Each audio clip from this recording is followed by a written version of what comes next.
Good morning, everybody. Woo! Good morning, all. If you're in, 4 people in. That's awesome. Chat in the comments. Say hi, so that I know that you're there. Welcome to Wednesday Live. I have to say, I'm looking out my window, my kitchen window. It is pouring with rain here in Cape Town. It is freezing. As you can see, I've got a long sleeve shirt, a short sleeve shirt, and one of these. It is super cold. I'm wearing fluffy socks and my slippers because my feet are frozen. It is just absolutely freezing today. I think the high is like, 14 degrees today, and apparently I've just seen now on my phone, there's a snow alert. Don't know where the snow is, but it's not here. Wish it was here. It'd be nice to see snow, but I think on the mountains around us there is snow. So I hope you're all staying safe. I hope you're all staying warm and snuggly. And if you're watching me, I don't know if you're going to do this. You're probably going to just watch me do this. I hope it's from the comfort of your bed under warm blankets, because that's where I'd like to be right now, because it's so cold. But I'm gonna bake late, not live. I'm gonna bake later, so that will warm up the house, which will be nice. Okay, so this week I have a really exciting cake to do. I am doing a Harry Potter cake, which is really awesome. And there's quite a few different toppers that I'm making for it. I've started a few already, and I just need to, make Harry himself. I think that's the last thing I have to make. But in the meantime, it's one of these really high. It's almost as tall as me. Okay, it's going to be almost as tall as me. So because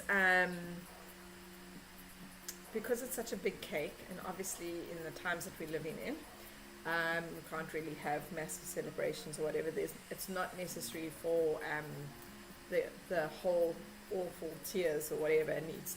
That is, how many tiers do we have? I'll show you. So basically, can you see this? How are you going to see this? Okay. I'm going to just turn it down so that you can see it a little bit. Okay. So basically, we're going to be covering this cake. This is a dummy. And then we're going to be covering this one. So essentially, it's going to be this cake, then an actual cake. So we're going to do dummy. Then we're going to do an actual cake. It's going to be a chocolate cake with marshmallow filling. An actual chocolate cake. Then it's going to be this one, the 15 centimeter. Also a dummy. So most of the cake is going to be dummy because it's quite high. And then I am going to do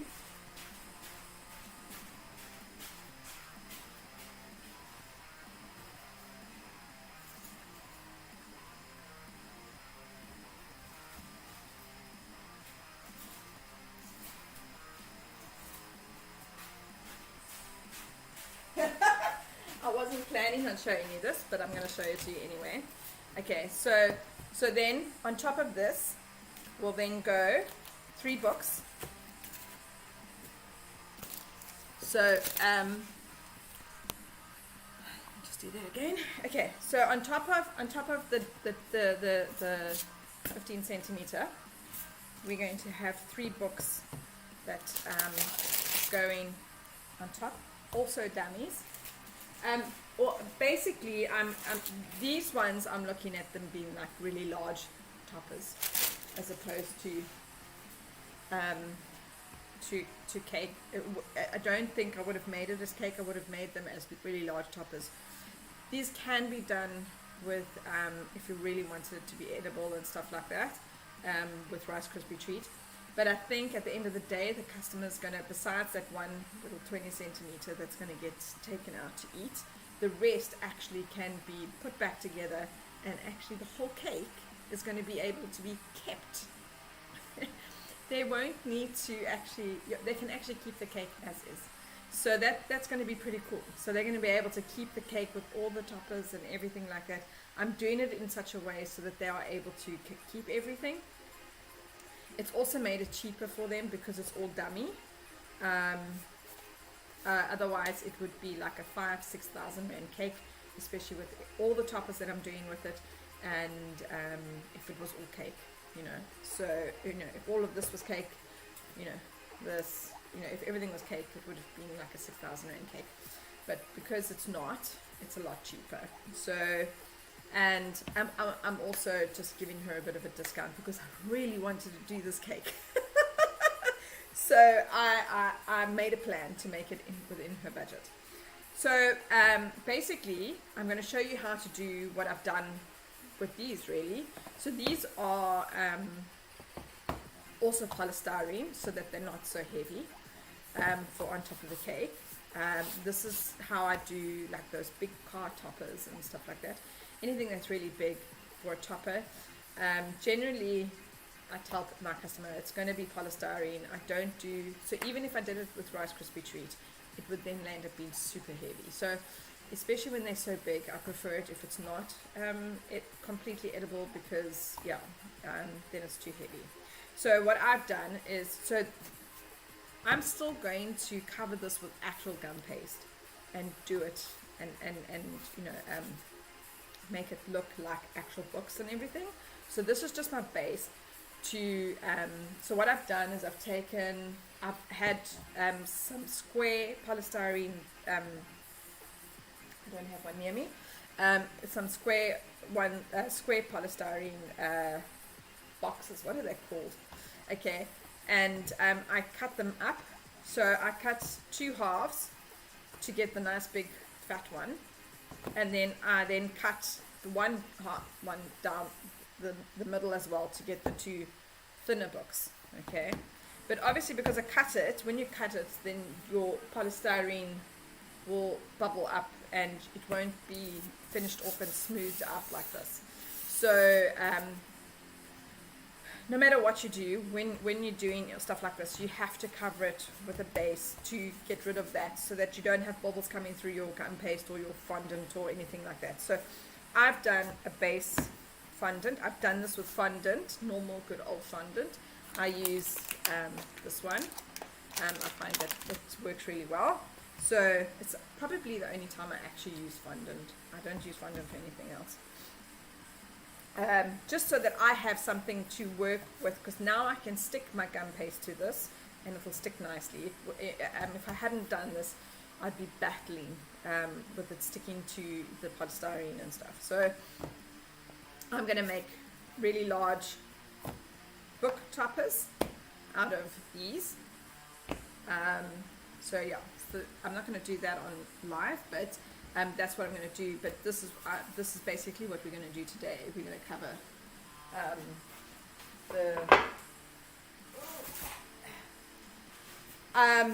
I probably am going to do this live. I think that would be fun to do. So I'm going to show you how to cover the cakes. We're going to start off with the really big one, and then we will finish off, because the big one needs a lot of fondant.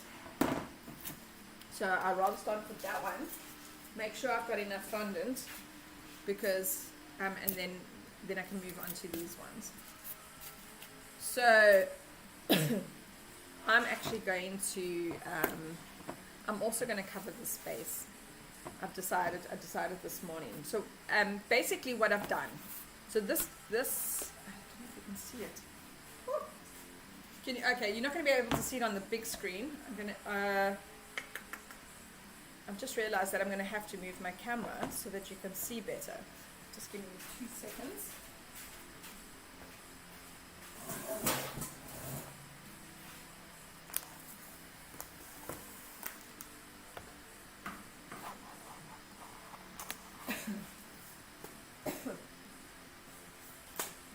Sorry for the movement, the over movement of the camera. Oh, something stuck.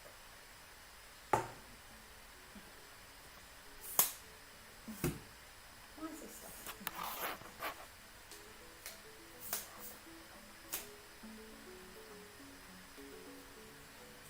So normally I have this camera so that it's facing down and actually looking at just the table, but because this is quite big,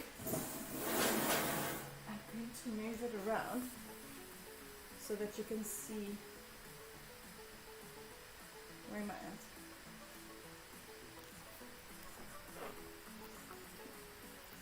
So that you can see the whole cake. That's better. Okay, I'm going to just fix the focus. Oh yes, that's better. Now you can see everything that's going on the table. Sorry about that. I did not realize that until now when I started talking to you. How terrible am I? Okay, so not sure why that's doing that. Let's just fix the focus. Oh, why?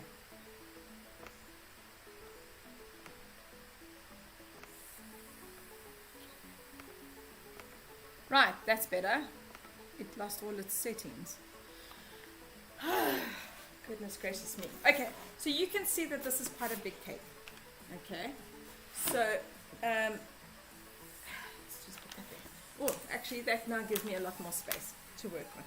Okay, so the base is, I think this is a 30 centimeter.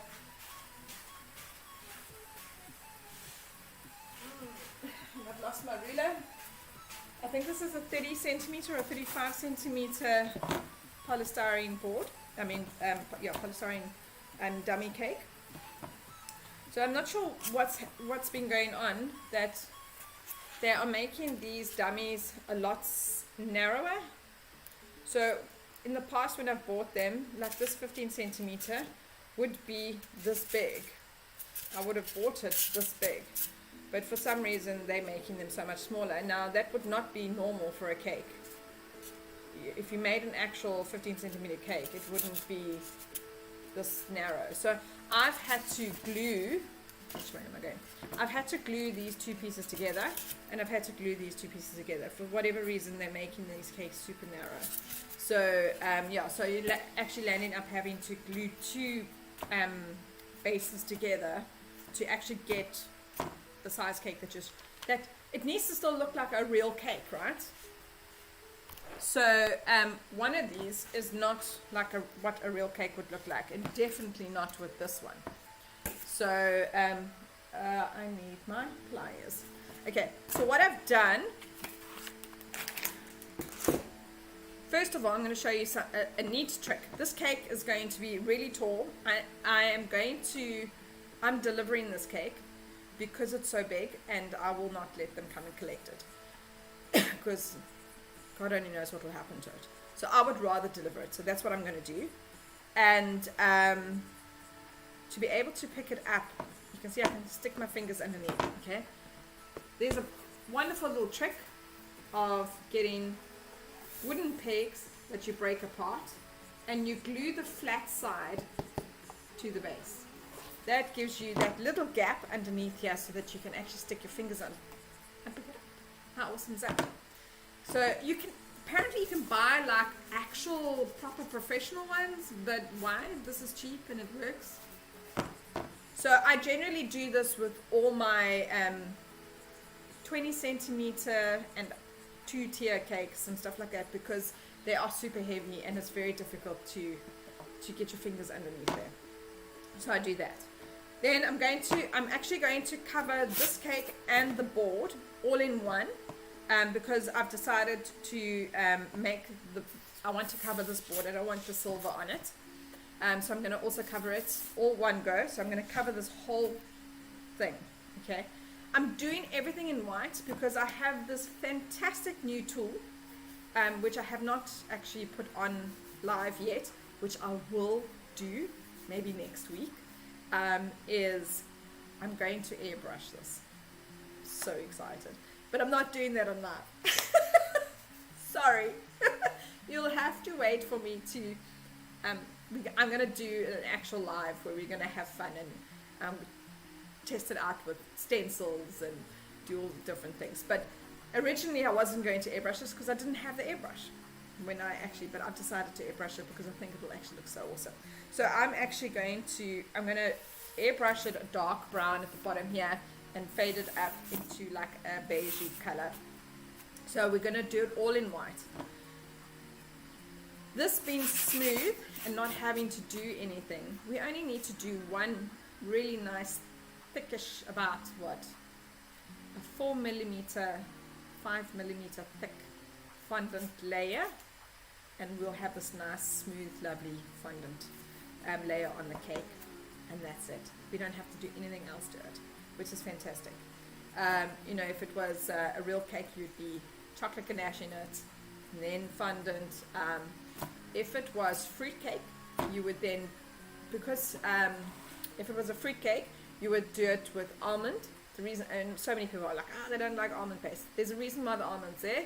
The almond is there to fill in all the holes to make your cake nice and smooth, and then you put the white plastic icing on top. All the plastic icing, fondant, same thing. So, but because people don't like the almond paste, I actually, for fruit cakes, I do a double layer of fondant. So I do a thin layer to get it all nice and smooth, and then I do a nice thick one on top.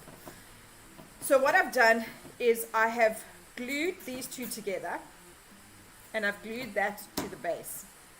And what I've used to glue it is royal icing.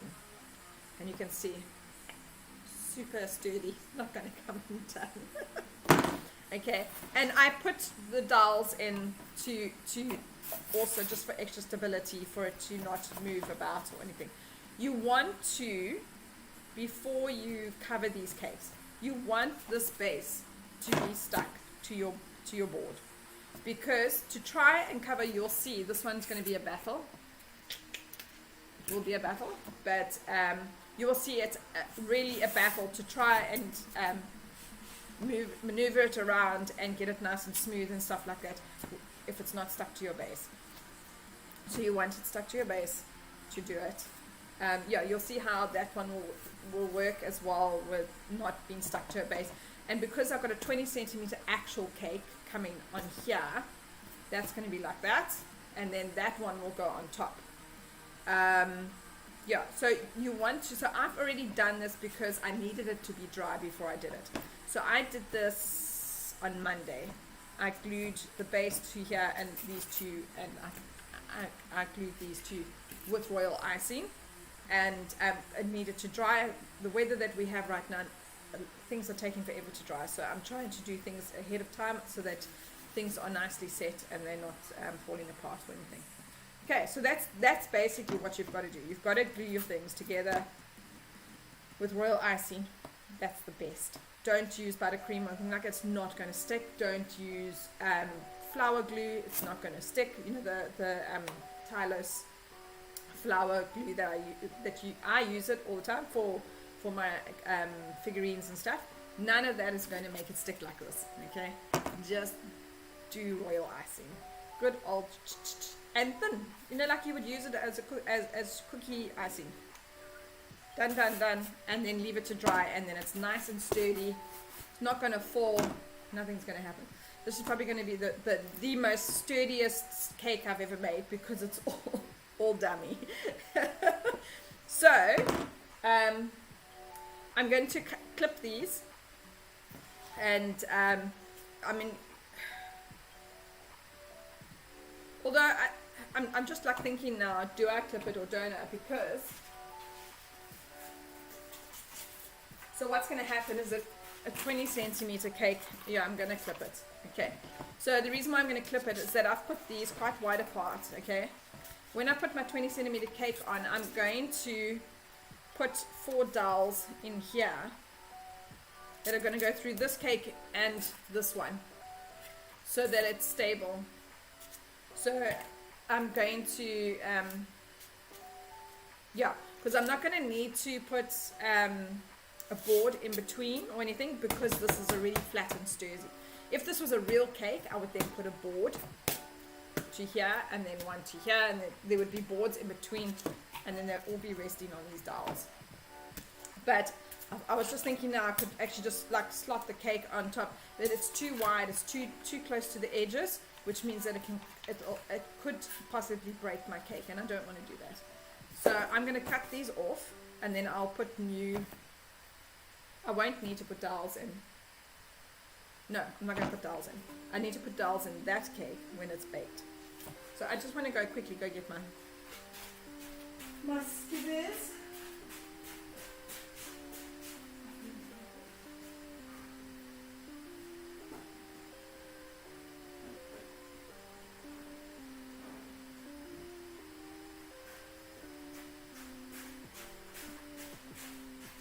So we just use some pliers to cut these pieces. Just twist them out a little bit and then cut them, so that when you put them back in, you're going to push it back in so that it goes in and it's not sticking out. You're going to do the same thing if you did it with the cake as well. So with the cake, I'll put 4 dowels just to make it more stable, and then you can just use that to push it back in. I'm going to do the same with this one, because this is going to go on top here, so I'm going to have one in the center. Okay, this one's quite stuck because of the icing. Just see if I can. Yep. So you don't want pieces sticking out. It's going to cut through your fondant, and you're going to have a hole. So I'm just pushing it down a bit. It's because I couldn't get the dowel out like I did on that one. Okay. But if it's sharp and that, like this one, you can actually just take a nail file and file it down. Okay, I don't want to mess around with it too much, because you don't want pieces of polystyrene breaking off. So this is probably going to be okay. Yeah. So I'm not going to worry too much about that, because it's going to get covered by this. This is the sorting hat. Oh, it's not. It's going to get covered by the books. Wait, yes, that's what's happening. So what's going to happen here? So I'm not going to stress too much about that, because I have to put a dowel through it. Okay, you can see the top in that thing. So these are going to sit on top like that, and then this one's going to sit on top like that, and it's a sorting hat on top. Okay, and then this is all. So what's going to happen is that on Saturday when I go deliver it, I'm going to have this in 2 sections. I'm going to have it this base with the cake, and I'll have that separate, and then I'll have this one possibly without that. Okay, I'll have that as one cake. Yes, because it's all polystyrene.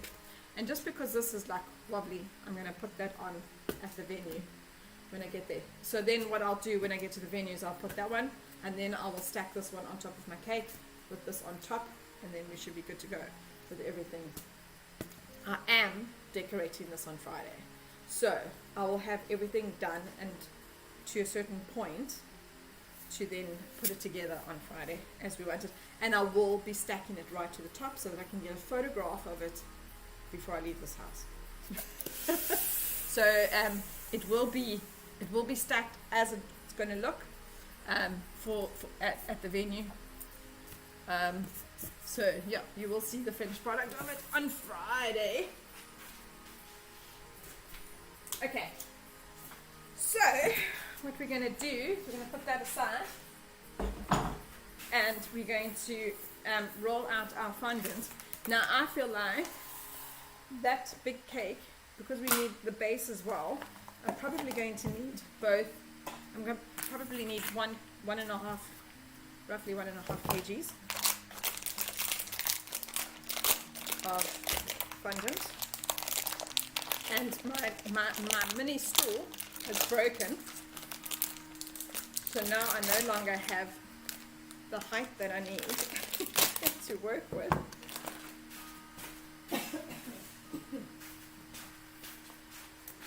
But it's all good. Okay, make sure your surface is clean.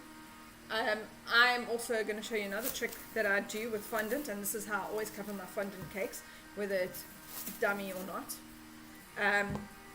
Because I then don't use any, it's so cold that this is,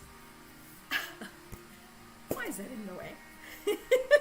It's so cold that this is so hard, but it's, once I soften it up, it could be fine. So you just got to knead it until it's nice and soft. So this is going to be exactly, pretty much, what's the difference between this and a real cake? So I'm not going to put fondant on the real cake. That's the only cake that's going to have buttercream. There won't be, because it's getting eaten, and you're really not going to see the difference. With all that's going on with the cake, you're not going to see it. What's the difference? The difference is that you're not going to need to put a crumb coat on. It's not necessary.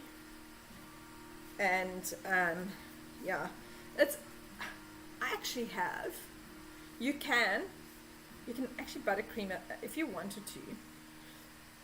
You can buttercream instead of covering it with fondant. You can actually buttercream a dummy cake, but it's actually does make it a little bit difficult because you can't. It doesn't have the weight for you to work with. But yeah, I mean, if you wanted it to all look like. So what's going to happen with the actual cake? I'm going to buttercream it with chocolate on the outside because it's meant to be brown, and then I need my stool. I must go and buy a new one. It broke over the weekend.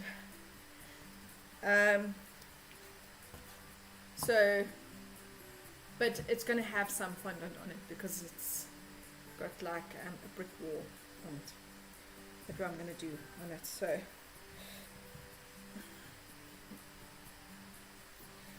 a brick wall pattern.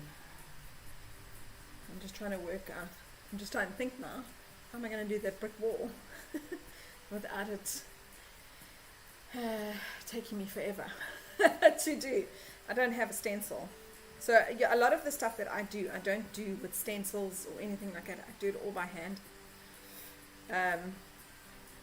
Especially when it's only a once-off. I can't justify spending a lot of money because these stencils and molds and stuff are quite expensive. And for a once-off, not worth it. If it becomes popular, then maybe. Yeah, but we can make plans. We can make plans to do it without having, to buy and spend extra money that's unnecessary. I am going to go get my daughter's stool.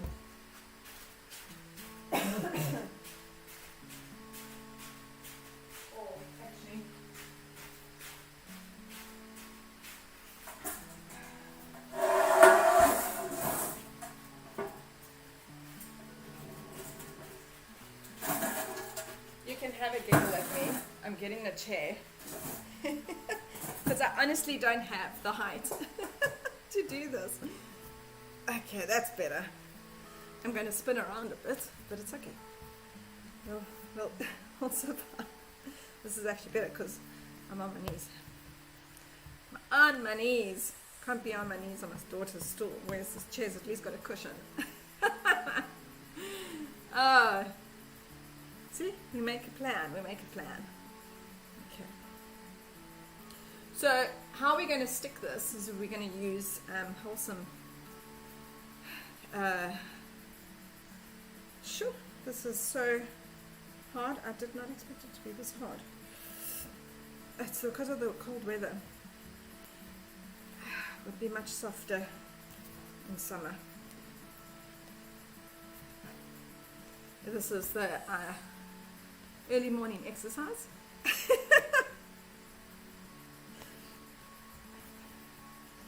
Okay, and I'm not going to use icing to roll it out. I'm not going to use any of that. I'm going to roll it out between two pieces of plastic tablecloth, which I have. And I use it, I don't know if you've watched other lives with me, you'll see I use it for my cookies, so that I don't add any powders or anything to this. And I find that it's the best way to roll fondant so that you don't get that elephant skin. Everyone complains about elephant skin, and then they say it's the fondant and the brand, and actually at the end of the day it's because it's drying out and you're working with it, and yeah, it's the more, you know, icing sugar or even cornstarch, it's not, it's, you know, corn flour is supposed to not affect it. Well, it doesn't affect it in its flavor, but it will dry it out. So I don't do it that way. I do it this way so that I don't get elephant skin, and it works really well. So, and I've got little hands, so I've got to do this in sections because it's too hard.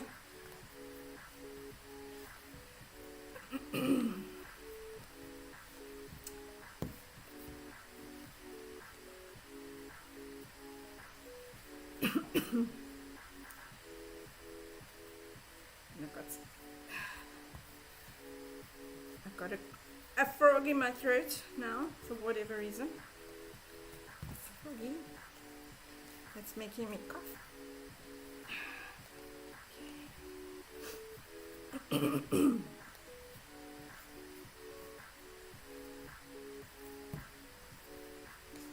So this is, yeah, I mean, like this whole cake basically, besides the one tier, is not going to get eaten. It's really just for display purposes. For a huge Harry Potter fan. So this is actually why it's going to really work out well, being all dummy, because she can actually keep it. It will fade with time unless she puts it into, sure, if she has the means to, she can put it into a glass cabinet, and then it'll last a long time, and it will always be in good, you know, unless somebody else touches it. It could be, oh, I think that's actually going to be enough. Sure. If I didn't do my exercise today, I have now this. Okay, so I'm going to roll most of it out on the counter, in the hopes that I don't wonder. I do have a mat, but I think the mat's going to move. Let me try the mat. I'm going to try using the mat because it's quite nice to use.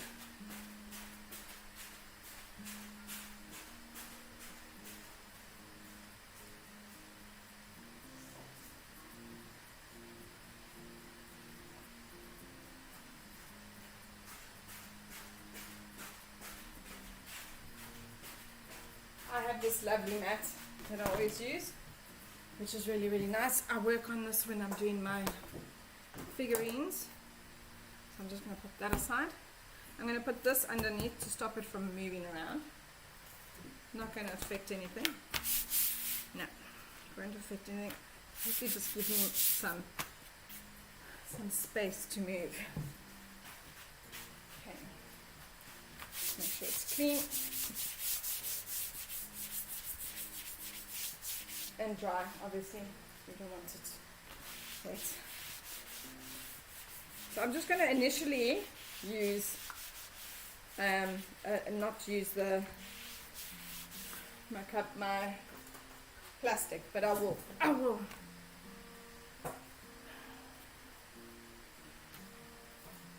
Okay, so let's get this into a nice, so because we want it round, obviously, I'm going to try and get this into a ball of some sort so that we can keep our shape. Okay, and try and flatten it a bit because this is big. The smaller one will be so much easier to use. I've got a really nice large rolling pin. So just keep, if you want to keep it round, you just need to keep moving it round. So I don't know if you can see, sometimes you can't see it with the lights and the cameras, but at the moment it's fine. But basically you kind of want to keep your fondant moist while you're working with it, and to avoid the elephant skin, which is why I use the mat. So I just want to get it to a certain thickness so that I can then, this chair's spinning me. Because the thing is, yeah, it's not going to push out as much.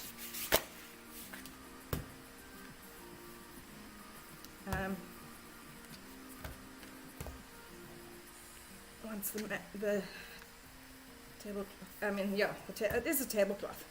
You know, you get these exercise, so early in the morning. These plastic tablecloths. They work brilliantly. Okay, so I'm just gonna, I use this for my cookie dough when I'm rolling our cookies, and it stops the cracking and all that. Oh, okay. So this is just gonna,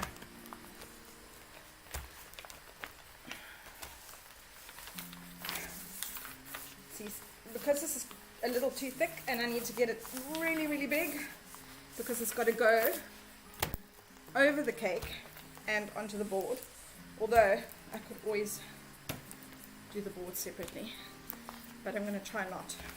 I'm going to try and do it all in one. That should be interesting. It's going to be super big. So sometimes what you need to do is you actually need to lift it, because it's not shifting. Because it's not shifting, it's because it's getting stuck. So you want to turn it over.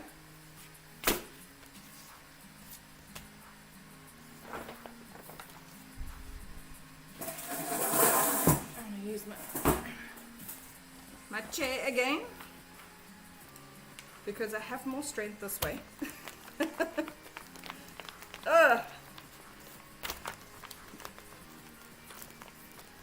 While it's still thick, it's going to be uneven while you're trying to push it out, but eventually you're going to push it to a point where you're going to try and get it as even as possible.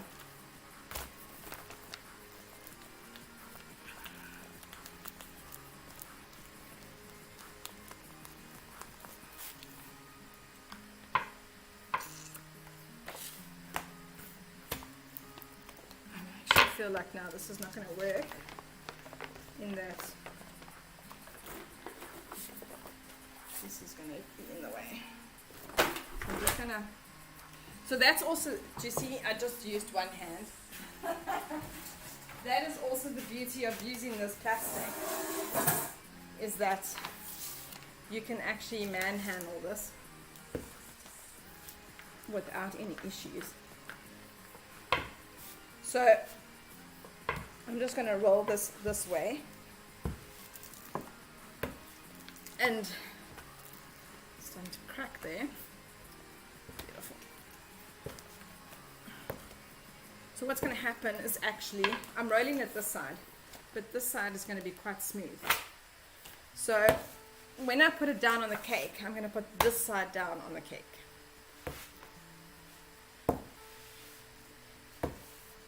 And I'm going to use, everything's moving. Okay.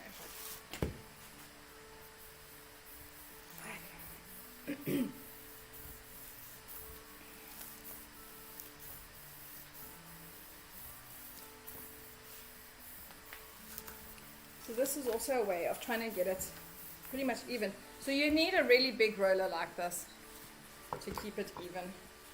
If you had a smaller roller, it's not going to work. You're going to land up having weird and wonderful bumps here and there. I think I'm going to land up having to do the board separately, which is fine, because I can't get this big enough without it now cracking. And we'll smooth it out, so I'm not too stressed.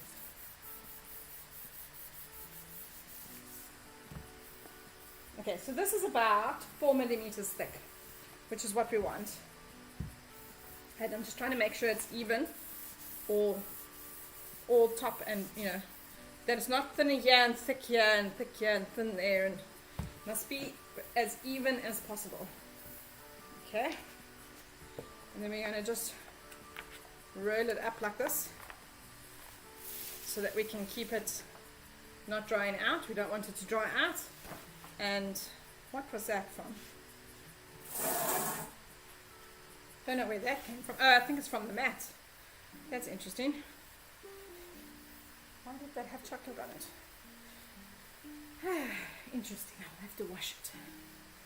It's my sticky mat thing that I use on my turntable.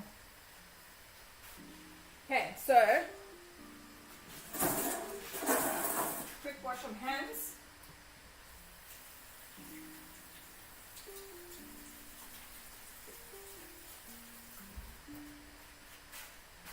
Because I have fondant stuck to my hands and it's starting to crack and dry. Don't want that added residue.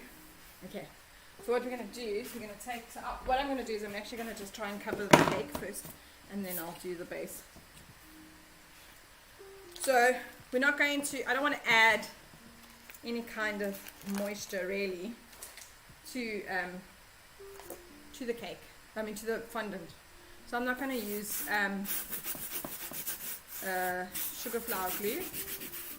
I'm going to use I'm going to rub wholesome vegetable fat on here. And that is going to moisten up this.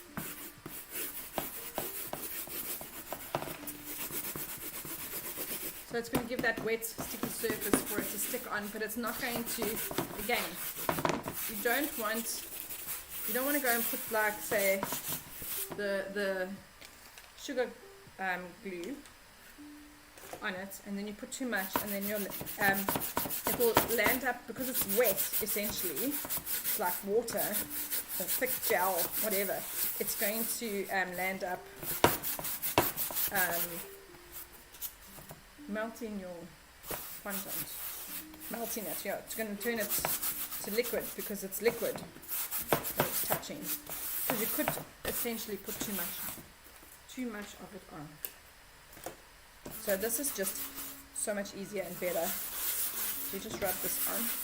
This again also won't affect your fondant. In fact, it will be good for your fondant because it's moist. So, and okay. So what I'm going to do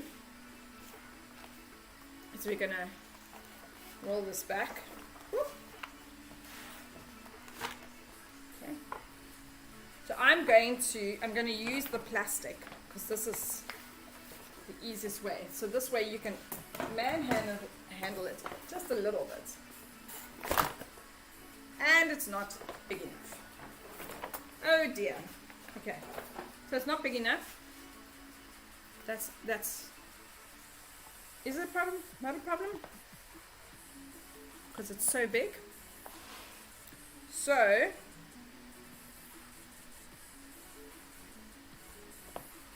yeah. So it's because it's so big, I am going to use a really sharp knife, and I'm going to actually join it. I'm going to cut this off because it's cracking and it's coming off. So on a smaller cake, it definitely, you'll see on the smaller cake, it definitely won't do this kind of thing. It's just because this is really big and it's really heavy. Fondant is heavy. And like even on an actual cake, it is super heavy. And it will make everything else super heavy too.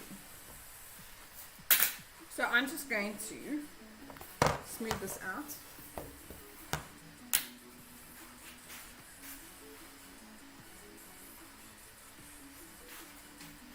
Everything's slipping and sliding on me today. There we go, that's better. So I'm just going to use this to smooth it out. So we can keep our flat surface. And this won't dry out.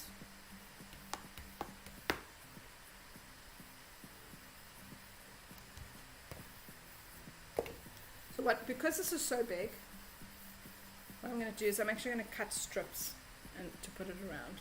I think that will work better. And we will be able to blend it in.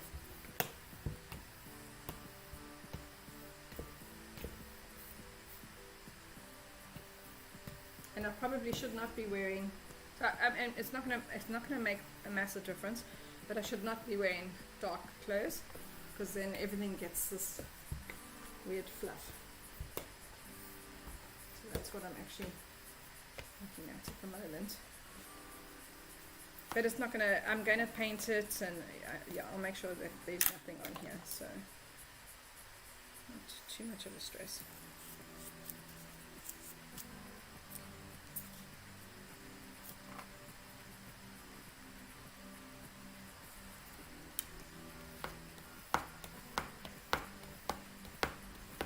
Obviously, because we're working with fondant, we kind of want these nice firm edges.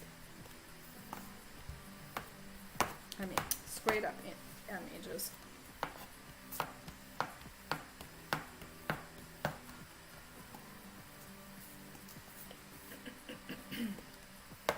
And you can definitely be a lot more rough with the dummy than you can with an actual cake. So I'm being a little bit more rough than I would be, because obviously this is not going to squash and collapse. So just cut all the extra weird pieces off, because you're going to want to join it as smoothly and as effectively as possible.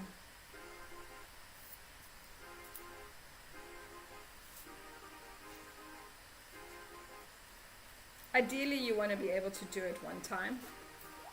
But obviously if it's going to crack and break, it's just better if you do it in sections, and then and you can then use a little bit of wholesome to smooth it out, so that it doesn't, so you can't see the joins and stuff, which is what we're going to do. So I'm not cutting through.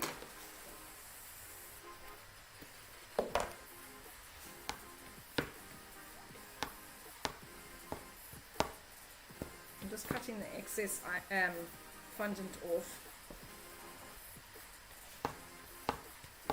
so that we don't have this weird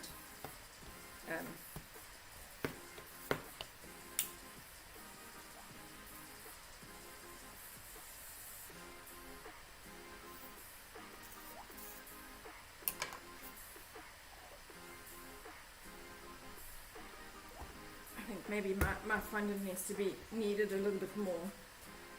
get it a little bit softer because of the cold air. But I think this will work well, so I'm not too fast. How many times have I said that now? Oh goodness, I'm repeating myself. So we smooth out the edges nicely.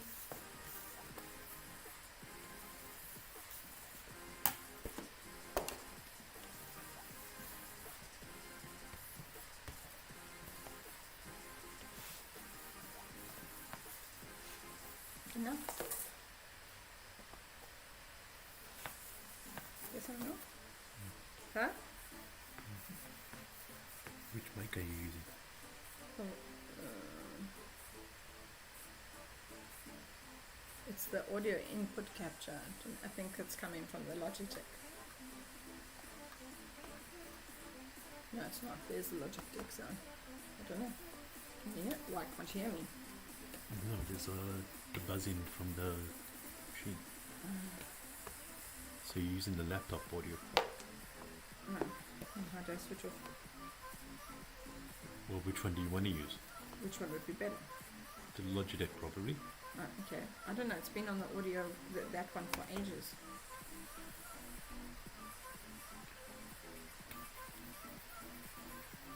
It's the Logitech audio. Slowly. Look. It's there. If you scroll down, it says Logitech sound. Okay, well, then you got.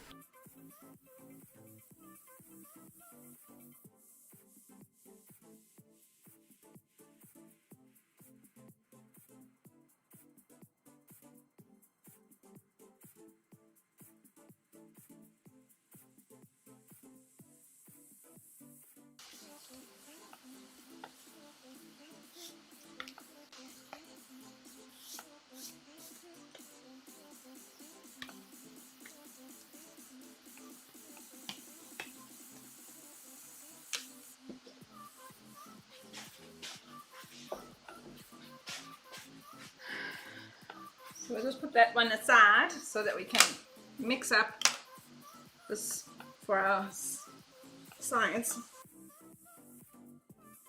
Okay. I need to get a stool down.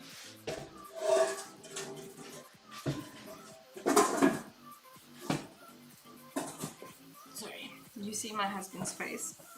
This is my tech support.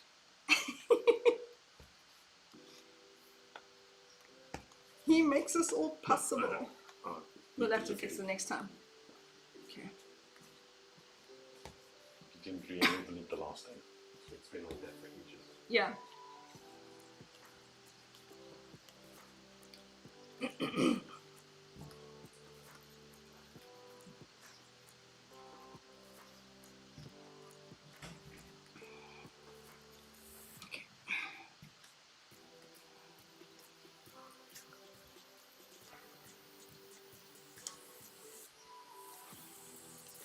So what I'm going to do actually is I'm going to halve this. Just thinking. So I'm going to do it in 2 sections.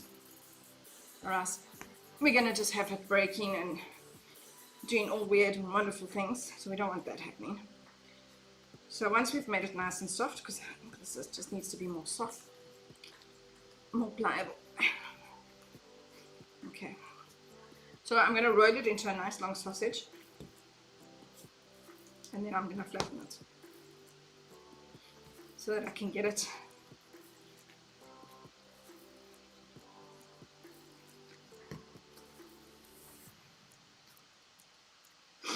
yeah, I think like with big cakes like this you can rather do it in sections, and probably not 100% the right way, but I feel like it would probably be the best option, or else you end up with things falling apart and breaking and stuff. You can always blend in the you can always blend in the seams. So we're just gonna, I need this to be as wide as I can get it. I think this length, okay, so the length is perfect. I just need to get it now nice and flat.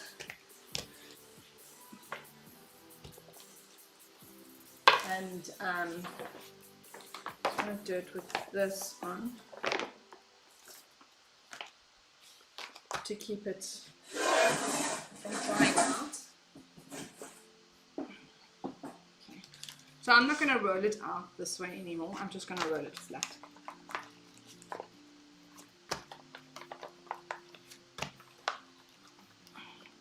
So this is to get my sides and to get it, so I need it to be as wide as I can, get it to be for the sides. I'd rather have it a little bit overlapping the sides than if not, because then it will take, then I'll have to just redo it.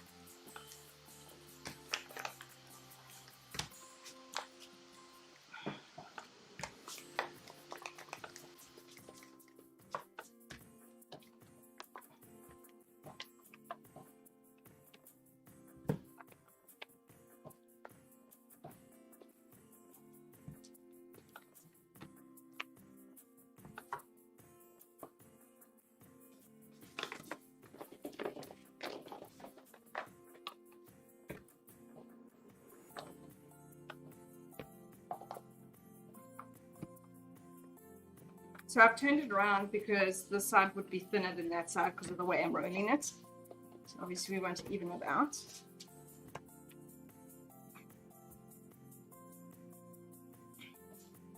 Oh, I don't feel like this is going to be wide enough. Maybe I need a fatter sausage. Yeah, I think. The joys of life is that I do things with all good intentions, and then when I do it, it doesn't work out. Okay, so let's mix the two together. Let's make one massive fat sausage, because we'd rather have it bigger. You can cut it down, but you cannot do it.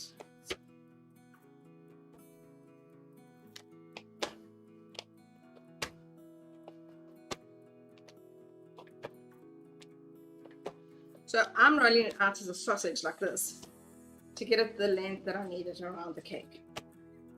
Okay.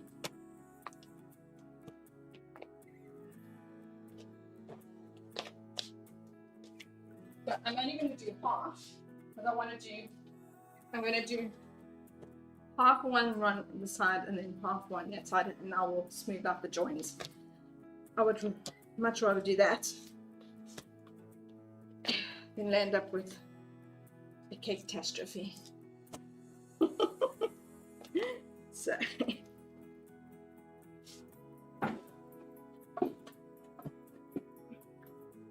okay, let's try this again. Right, so we're gonna flatten this out.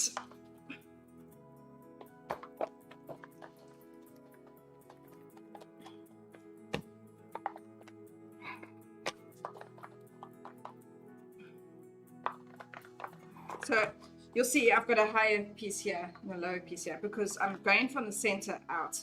So I'll spin it round just now to then flatten the other side.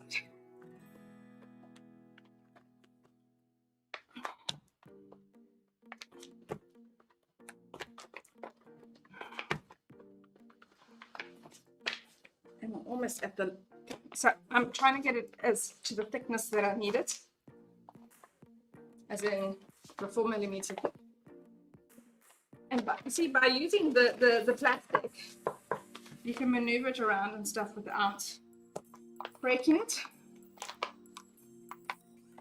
It's better.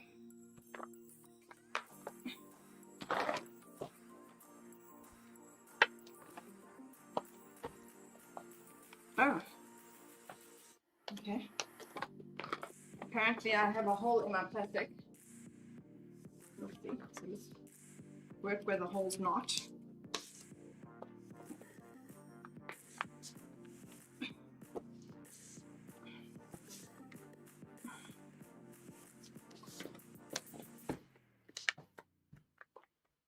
And we're just going to keep pushing it out until we got it at the thickness that we needed, the width that we needed for the cake. Oh, and I don't know what I've done with my ruler. So I just want to make sure I don't actually want to lost my ruler. I'm just going to use my big ruler.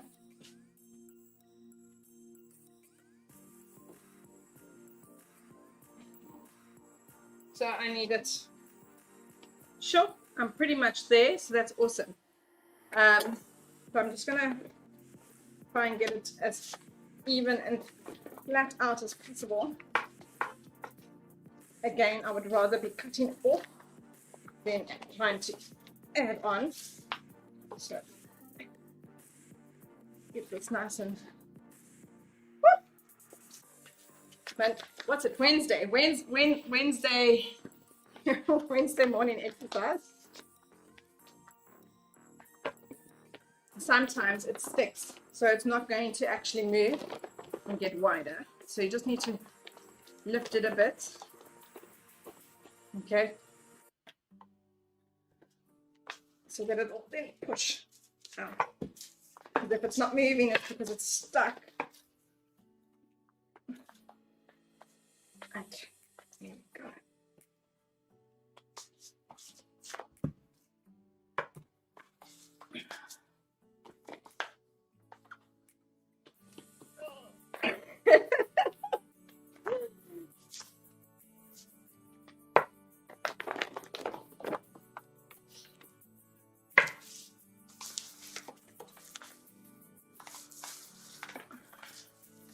Again, just trying to get it to the thickness that we wanted and the width that we want. So you'll see, I hope you can see it, it's quite smooth and it's still quite moist because it's between these two, which is what we want, because yeah, we don't want it to develop this elephant skin. So this is still kind of wettish from this, and also with doing it with the wholesome, it allows you to move it around and stuff. So here's the trick. Okay, so if you say did an actual cake with fondant,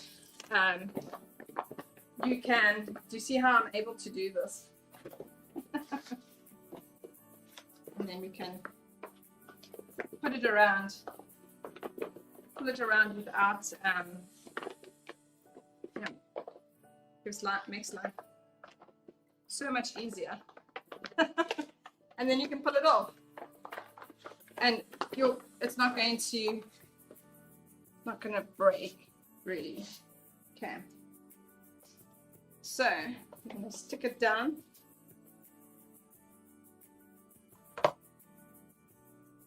So if you were doing a real cake, okay, again, I'm going to say that this is not much different to covering a real cake. When I get a customer who wants fondant on their cake, I will do a live on that, but I don't really get customers who want fondant on cake, so I don't do it often. So the thing is, if you want to do a real cake, right, my suggestion is to use chocolate ganache as your base, as your crumb coat, and not buttercream. Buttercream is moist, especially in summer, and can melt this, and it will turn to gooey liquids. So yeah, you don't really want that. So I'm going to just try and get this around half so that we can do another half. So I think that's about half. And we'll do another hop. Alright, so it's just going to fall off and collapse. And yeah. So if you were doing a real cake, my suggestion is to do it with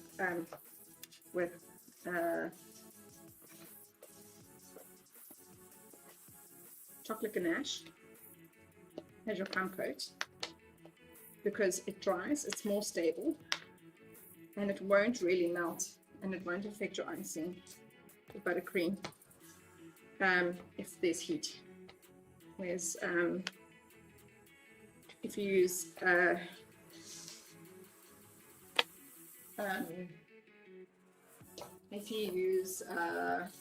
I'm going to just switch my camera off so you can see better. That one. And my logo so that you can see better. Okay. If you're gonna, yeah, so okay, what was I saying? Oh, can use ganache because it's more stable. Okay, and then when you do, so you would chocolate ganache your cake, and then you would let it set quite nicely and hard, and then you would use wholesome exactly how I've done on your chocolate ganache. It won't affect your chocolate or anything, or flavor, won't do anything to it. You put that on it to help it to stick. We're just going to use a really sharp knife to cut nicely around the edges so that it's nice and flat and sharp, and then we'll do the base as a separate thing, which in itself was also going to be something else to try and cover because it's quite a big base.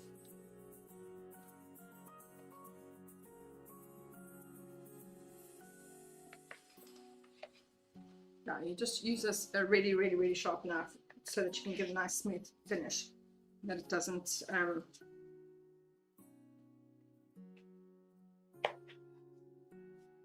okay, then I'm going to just cut a bit off because we're going to round these edges and just get it nice and smooth so that we can blend it in nicely. Let's go ahead and, I'm actually going to go at a slight angle with cutting it.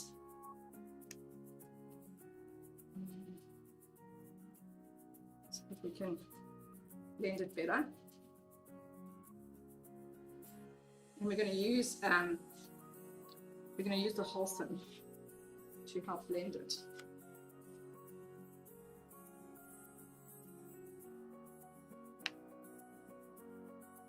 So I'm doing it at an angle to give it a tapering look and effect. Okay, so I just want this nice and smooth now because, yeah, just any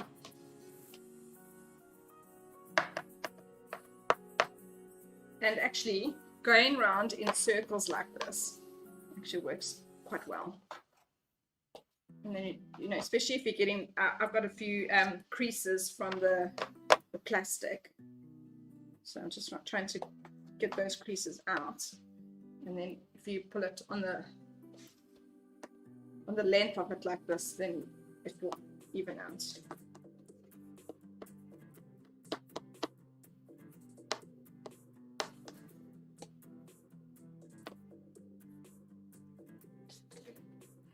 And I'm doing this today because tomorrow I'm going to airbrush it, and I kind of want it dry. I don't want to try and, I haven't done airbrushing really. So this is going to be the first one that I'm actually going to do. But because it's plain and I'm not doing anything fancy, I'm going to do it on here. Otherwise, I would have, there's red on the board because I was doing something last night with it. I just want to take that red off. Okay.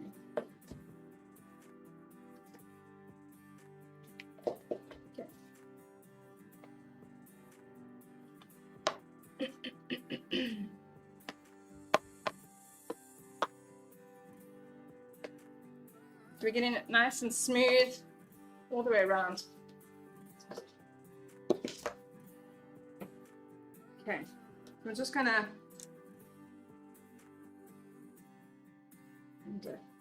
you know what? Cut it at the join.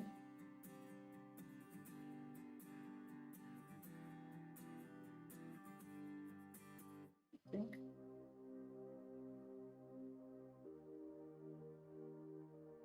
Should I? Shouldn't I? No. Yeah, actually, let's do it at the join like that. I'm going to, just so that I can get a straight edge, because it's a bit not straight. You can see it's all over the place.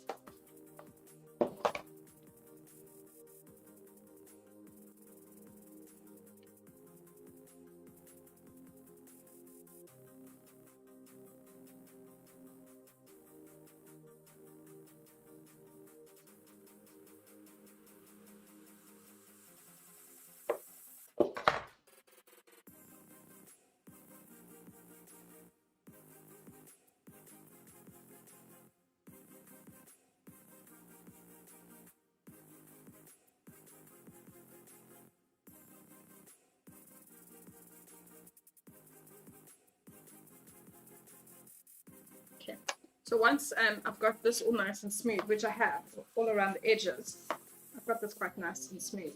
I'm going to now just match up my seam. I don't want this horrible seam.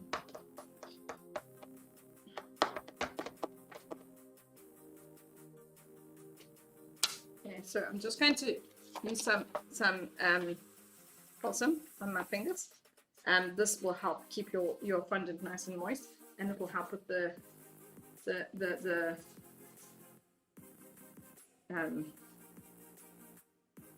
trying to get your seam to match up, blending it in.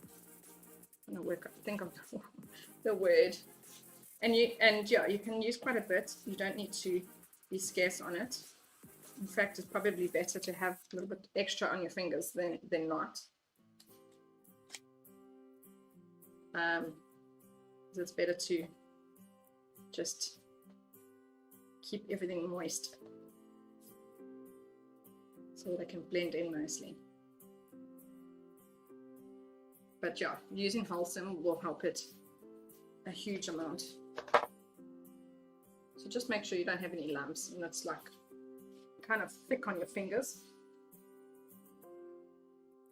So I'm just squashing it up so that you can pinch it to close that seam.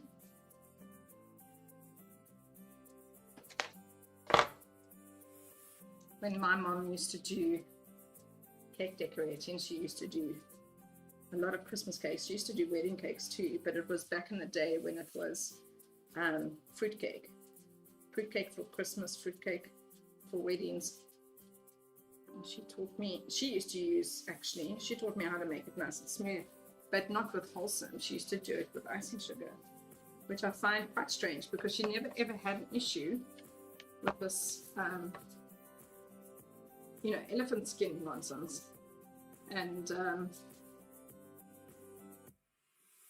but for whatever reason these days we seem to have an issue with elephant skin. So you can see now I'm kind of blending it in.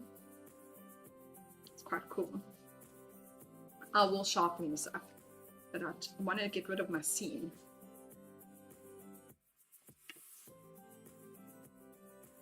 You just rub it in.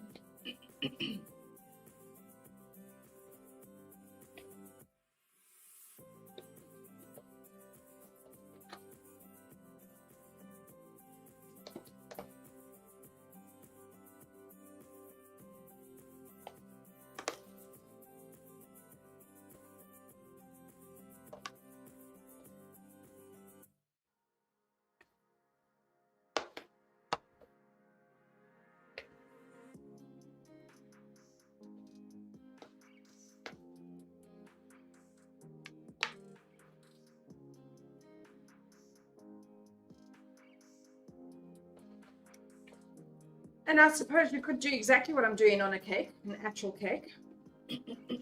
But like I say, you can manhandle this way more than you can with the actual cake, because the actual cake, you know, you're squashing it and you can't press down hard on it or anything. So you'd have to be definitely a lot more gentle. A lot more gentle.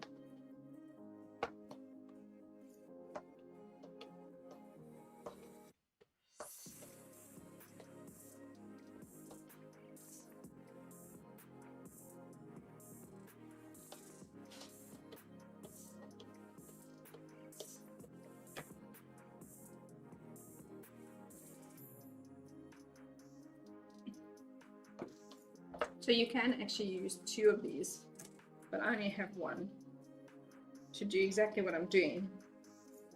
Like I say, I've only got 1, so I will use my fingers. Okay.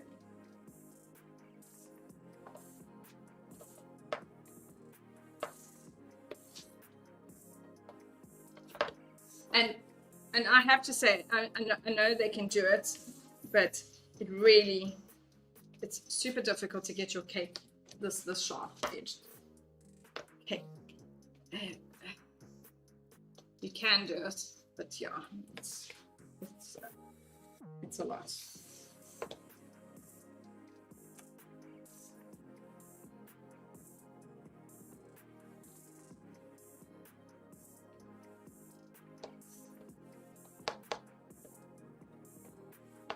So I'm making sure that the seam is at the back of the cake, so you're not going to see it.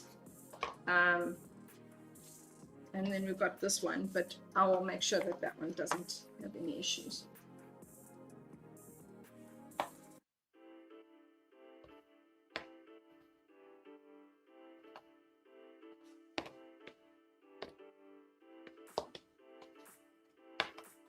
Okay, so I'm pretty happy with that.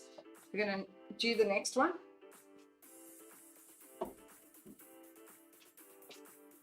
Again, just make sure your surface is clean and clear and dry when you do the next thing.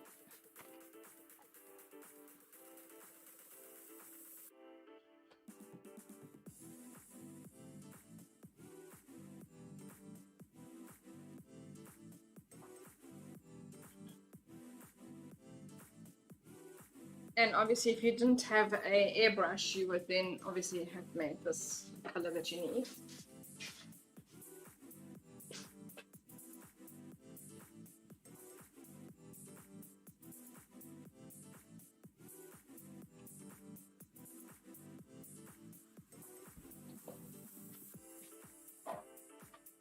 But I'm going to attempt to airbrush it because I think it's going to look awesome if I do.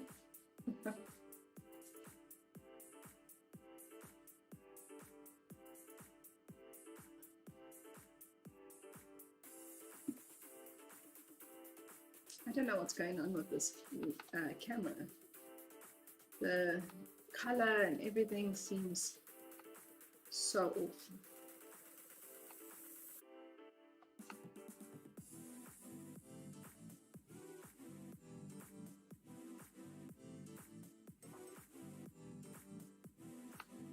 And I fixed it, so it lost all its settings as well.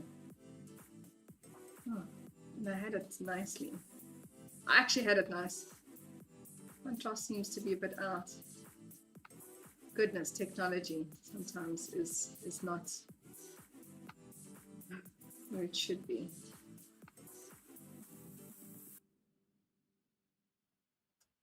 Actually, just going to do that. It looks a lot better than. It didn't look very clear. It looks better. Okay. Looking like my camera is blurred. Okay, so I'm going to mix up some more. So this should be. I hope I'm going to have enough.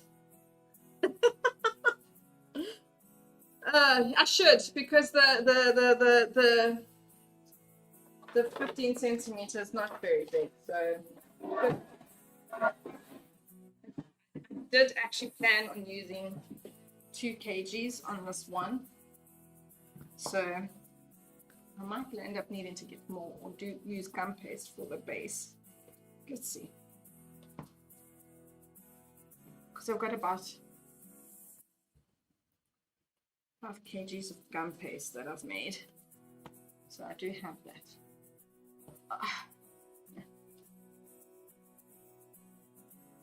Okay, so we're going to do the same thing to get the other side. And then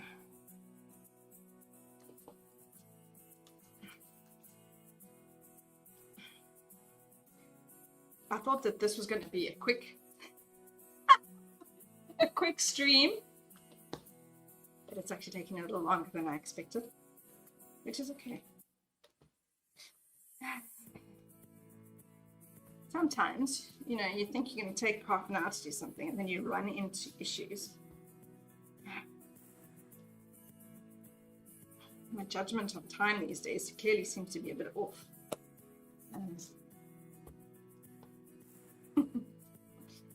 But it's all good. The bigger cake, once I've done the big cake, the smaller cake should go a little bit quicker. Again, nice and fat. Nice fat one that we're going to make. And I think I went a little bit more than half round, so I don't think that's going to be...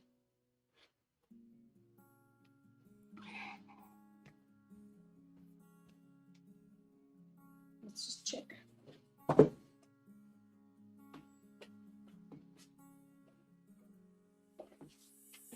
Almost there. So I'll try and get the length now, and then we flatten it, as opposed to trying to push out the length.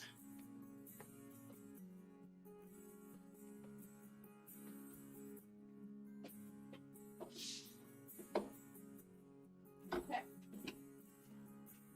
That's where we need it to be. Put this back on here.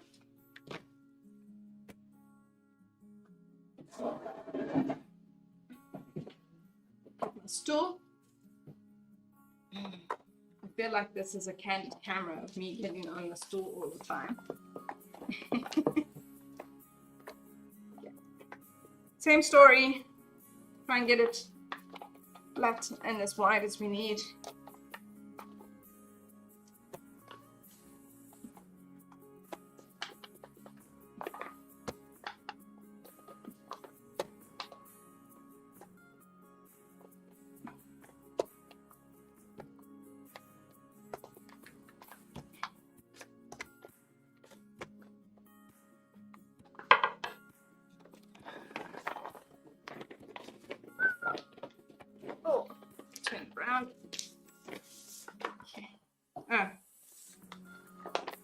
I need to get a new one of these because I've got a hole in this one. I don't actually use this one very often. I only use the one mostly. So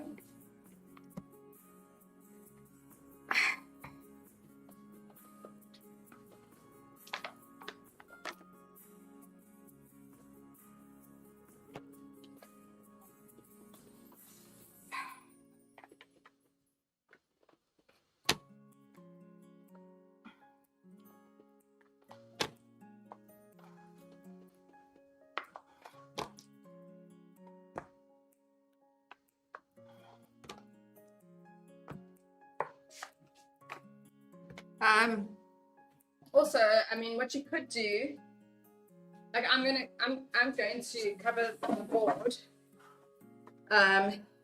probably in the most non-logical way, because I put the cake down first, but I actually didn't plan to cover the board, and then I changed my mind this morning, and I had already put the cake down.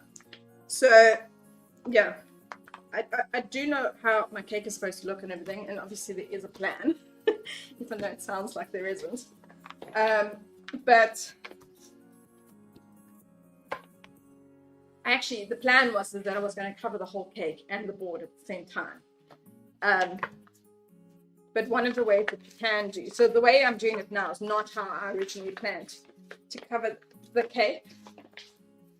I didn't realize that with it being so big, it was going to tear and stuff. So, and obviously with the polystyrene having sharp edges, it will, whereas a cake is a little bit more forgiving. And this is super heavy on the cake. I just have to put it out there. Fondant on a cake is very heavy, and sometimes if you have not done your filling and stuff correctly, whoa, and you're also the reason why I say do ganache, it can squash your cake. It really can. I've seen it happen, and I've experienced it as well, where it's pretty. Oh, I need a lot more than that. Okay. Oh dear.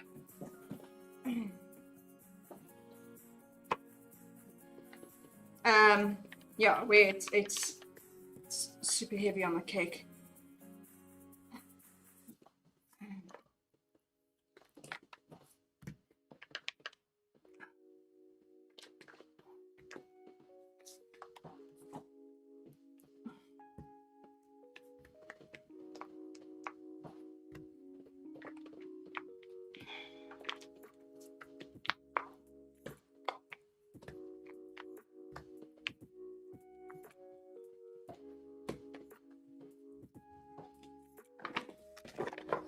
Yeah.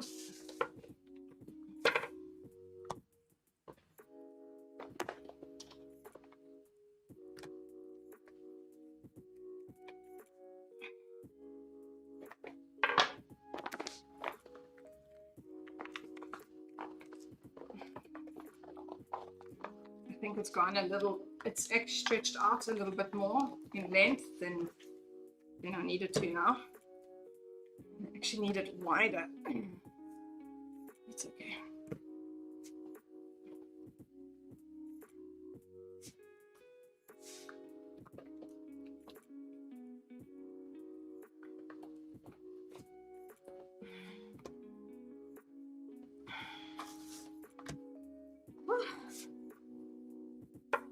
So you need to try and get it where you need it as much as possible. I have a section where it seems to be okay.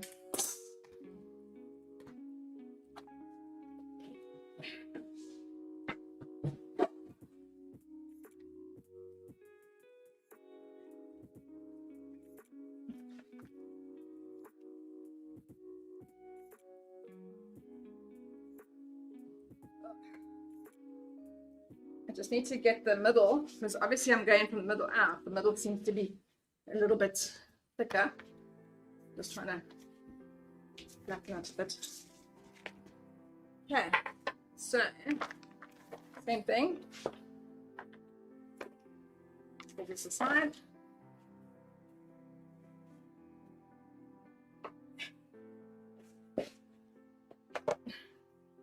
This is still kind of dampish from the wholesome, but I'm going to put a little extra.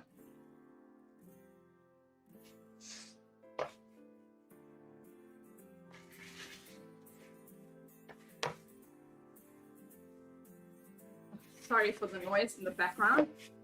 And now that seems to be super overexposed.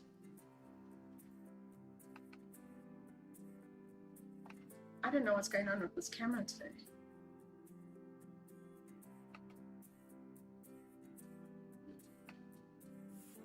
Sure.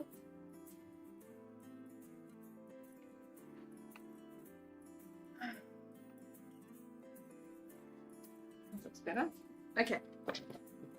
Same thing, we're going to pop it around. Yeah, so now this is going to go a little bit longer, which is fine. I would rather have it a little bit longer and overlapping the edges so that we can blend it in nicely. When you're a one-man person like this and you can't have extra hands, this with the plastic really saves your life. Oh, what I was telling you. What was I telling you? I was talking to you about covering the base. Oh my goodness, my mind. So what a suggestion is to actually, if you do know that you're going to cover the base, possibly in a different color, the suggestion is to cover your board first and then put your cake on. But if you're going to do it like, so basically I want my board to be the same color as this, basically. Well, I'm going to shade it with with the what is going on here? With the airbrush. So yeah, I was trying to do it in one shot as opposed to, but that didn't happen, obviously. So I have a slight overlap. Okay. And then we're going to just do the same thing. Make it nice and smooth. Get it to blend in nicely. We have a slight overlap. I can actually make it less.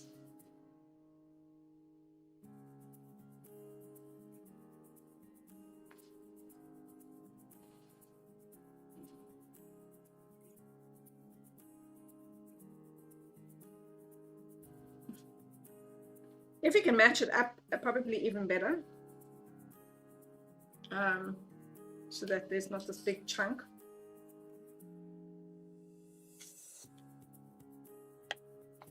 Just what I might actually do. Yes. Okay. So I'm actually just going to match it up. I'm not going to do that. You can see there's a seam. We're going to try and I'm going to get that seam out completely.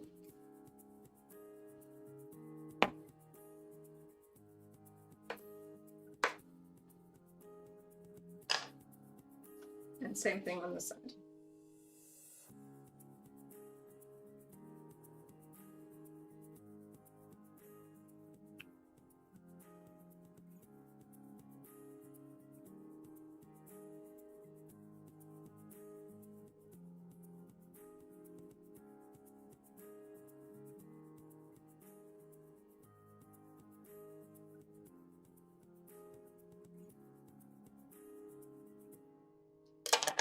And I need some extra wholesome because it's not sticking.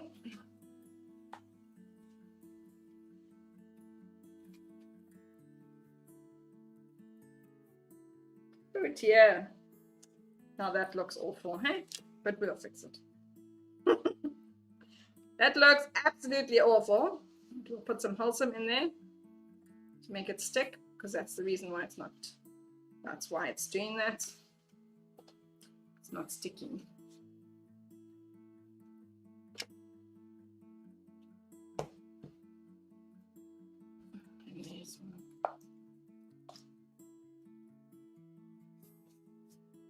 Okay.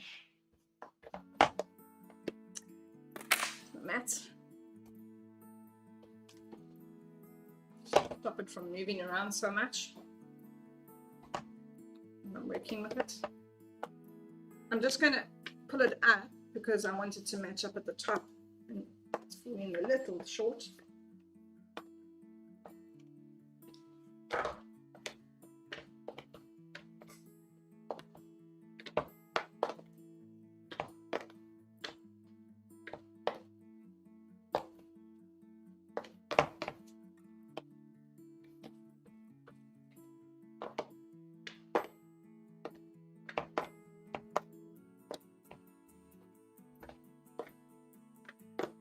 Again, you can see if I had to have done this as a real cake, I probably would have baked yesterday to crumb coat today to cover it tomorrow,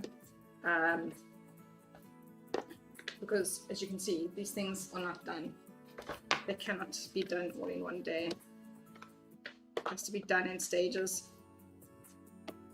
If there's nothing else that I teach people, it's how much work goes into cake art and cake decorating, and there's a lot of time, and yeah, the thought of cakes are done in one day and delivered in one day is completely and utterly unrealistic. As much as you would like a cake baked and made on the same day. You ever seen what's it, all those baking programs called Sugar Rush and all of that? They do them all in those few hours, because they have special fridges and all that kind of stuff that speed up the process. But still, if you're going to if you're going to do a good professional job, you'll take your time. You will definitely take your time with it as opposed to rushing it. Sugar rush. Not all about the sugar. It's all about the rush of doing it in, what, 2 hours or whatever the ridiculous thing it is. Madness, if you ask me. Okay, so you'll see, there's my seam. And I'm just using the wholesome as well to just help blend it. And I will use my tool to do it as well. And you'll get it smooth and blend it in. I just want to pull those together.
I'm actually going to cover the cakes first and then I'll do the board, because I don't actually need the cake board to be covered very thickly, but I need to make sure I've got enough fondant.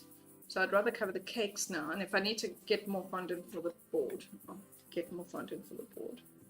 But I'd rather just get the other two done first, make sure that there's enough, and then I'll the fondant on the board doesn't need to be very thick, so I'll rather just use what's left over to cover the board.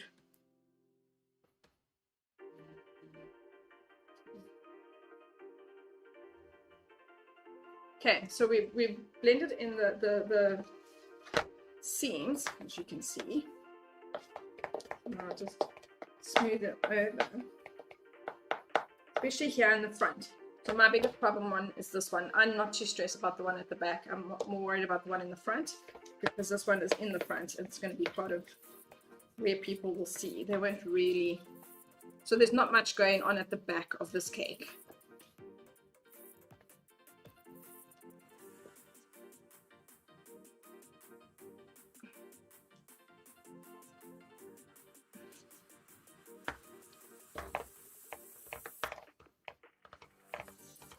And I can't hug the cake anymore because of the fondant. like I was earlier.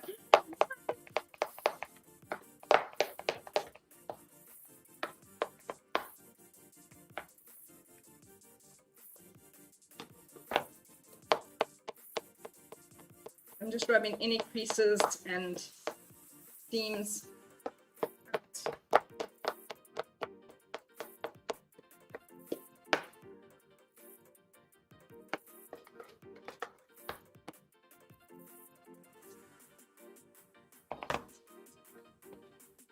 So I'm trying to get like a leverage.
Okay, so that's our big cake done.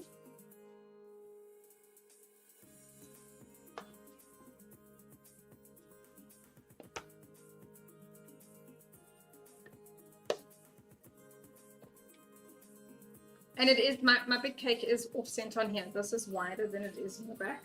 I've done that on purpose. Because I have a few things in the front. So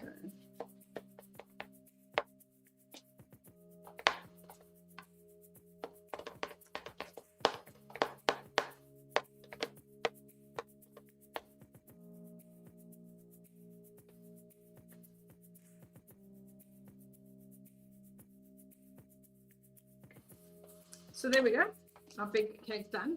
I'll get on with the small ones.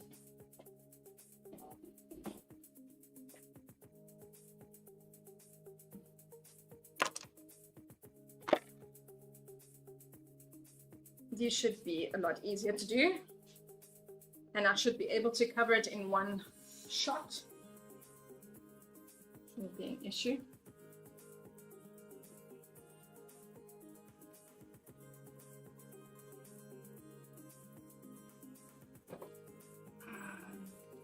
This one.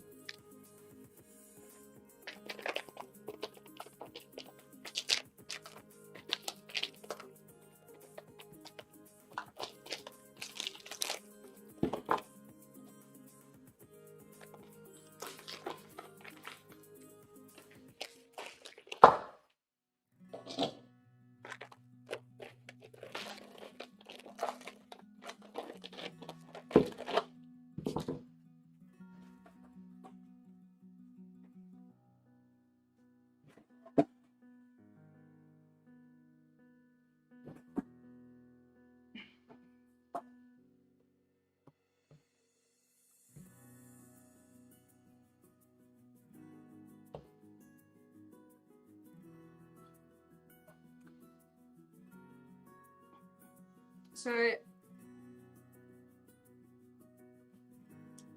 think the hat one, I don't think it's quite smooth. So normally, because the hat is basically like a topper, more than it would have been cake. It wouldn't have really been cake. It would have been more of a topper.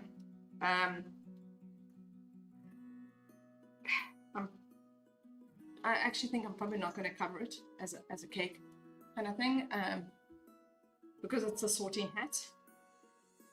So I think what I'm going to do is I'm going to, once I've done the actual cake, not the actual cake, this last little cake, I'm going to do the sorting hat. I'll mix it a little bit with gum paste, and then I'll actually make it as the sorting hat from the get-go, which means that I don't really need to cover it as such. The only reason why I covered the books is because the books were cut and the bubbles, all the little balls have been exposed, and you can't, you need a soft base part of it to then recover it, and so that you don't get balls in your gum paste. So I'm going to do the hat more like a topper, which means what I'm going to do is I'm going to mix my gum paste and my fondant, so that it's, so that I'm not using complete gum paste on it because it's quite big. I'm just going to mix it. Give me more stretchiness, and it'll go a lot longer. It'll go a lot longer. I can't think of the word now. I'll get more out of it by mixing the two together.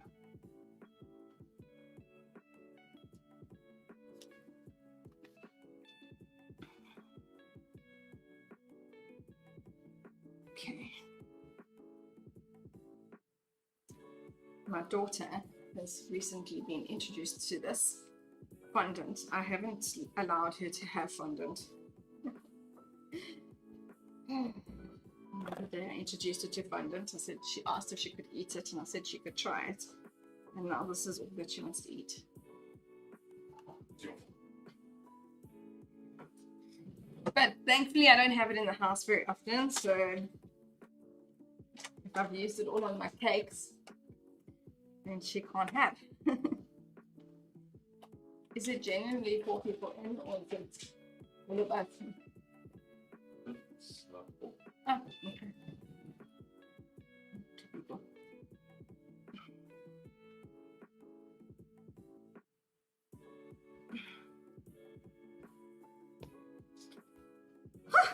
Right.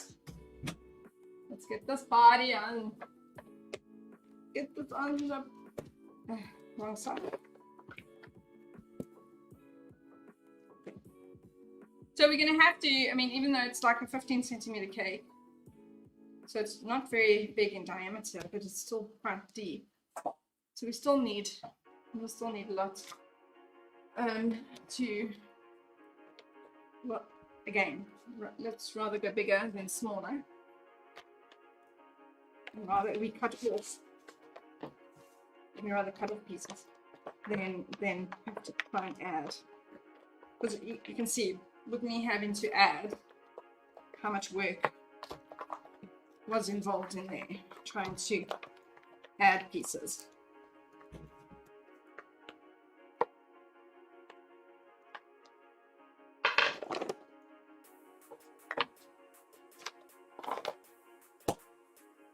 Okay?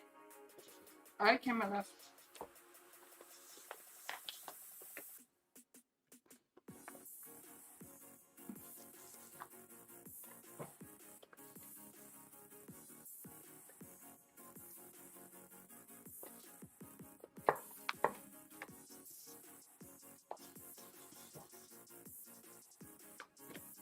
So again, you also only just want it like 4 millimeters thick. Even on a normal cake, you would still only want it 4 millimeters thick. You don't want it thicker than that. You don't want it thinner than that either. Yeah, you don't want it too thick, but you need it to be at least 4 millimeters thick to be able to work with it, and that kind of stuff. If it's too thin, it will tear.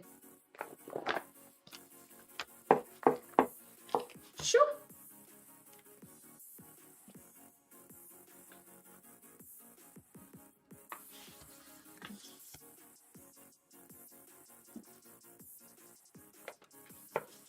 So I'm having to lift this up because it's not moving.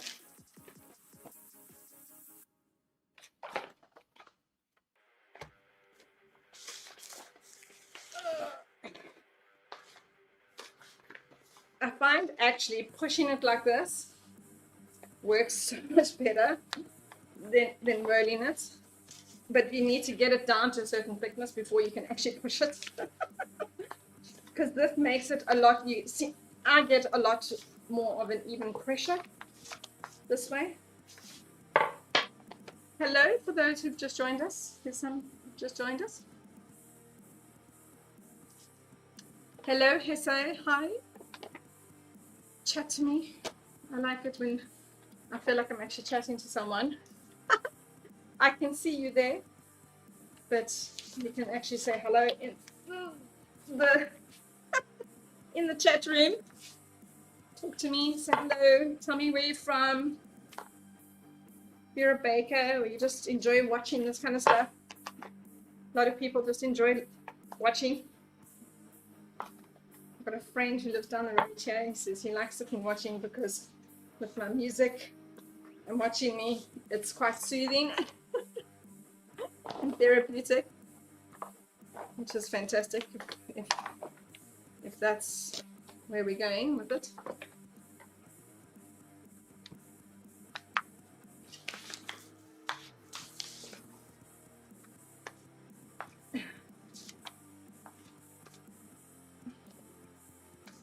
Hey.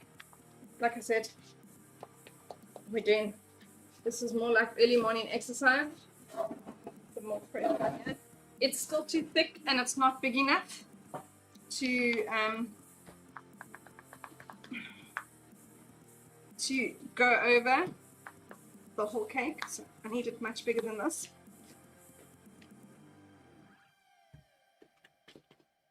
So it's always better to get it from the height. You get more strength and pressure from here. So the joys of being short, I have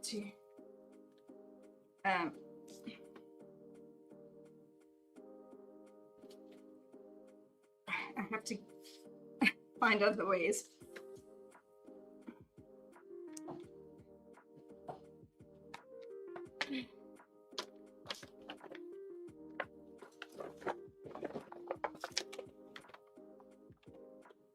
I do find this a little bit more tiring than I would normally because of my arm, but maybe I need to start doing strength training in my arms. Although this is an excellent way of doing it.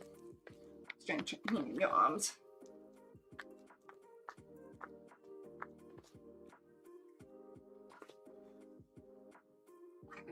So this is probably around about a centimeter thick. It's still too thick. I needed only like 4 centimeters. So this one I'm still rolling.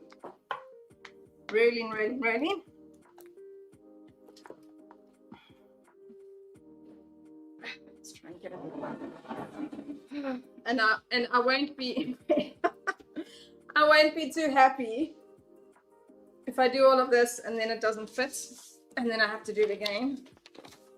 So yeah, like I said, rather it be too big than too small.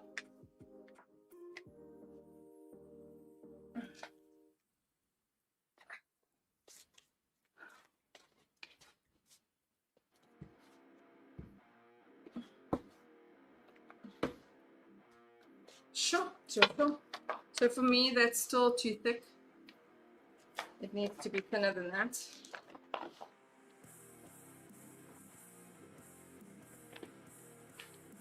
I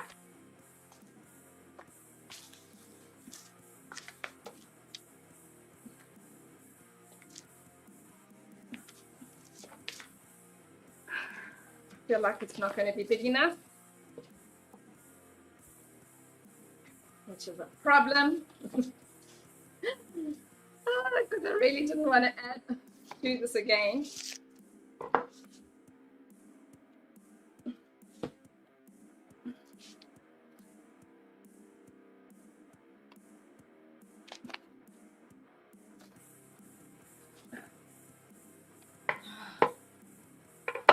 Where are we at? let's see. See, the problem is that it's not going to fit lengthwise this way. Oh my goodness. So I need to get it way bigger in diameter. I just want to try something. It seems to be like sticking too much to this.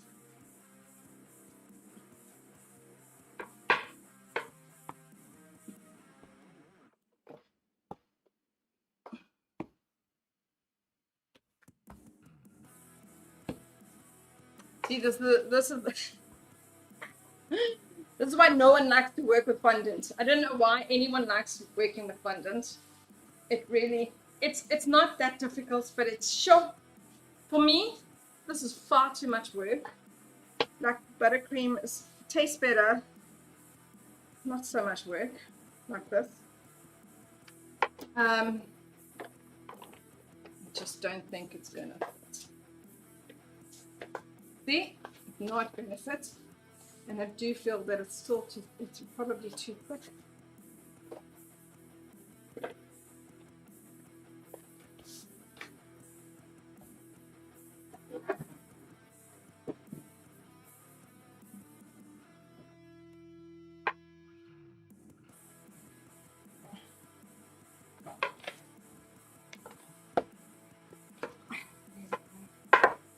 It was not moving. It's moving.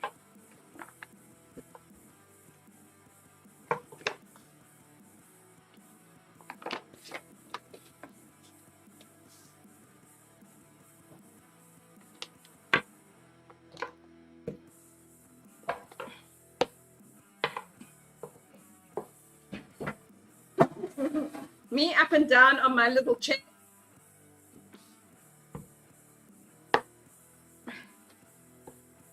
Okay, that's better.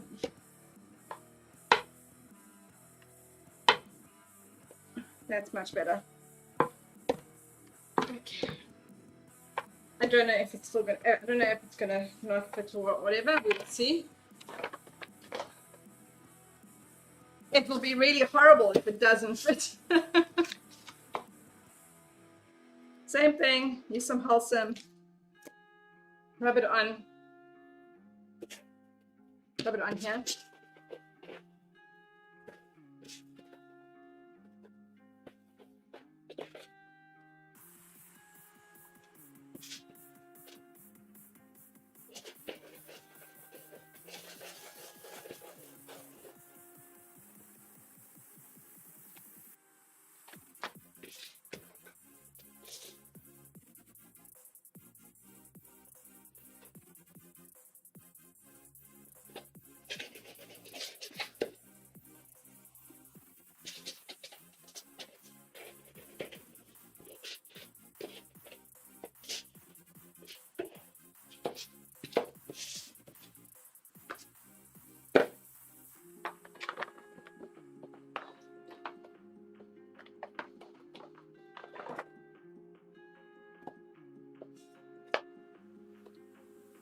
Still not big enough.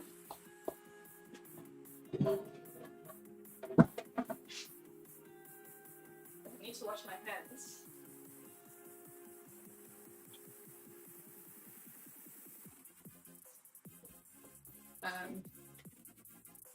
It's black on my hands. Oh my goodness.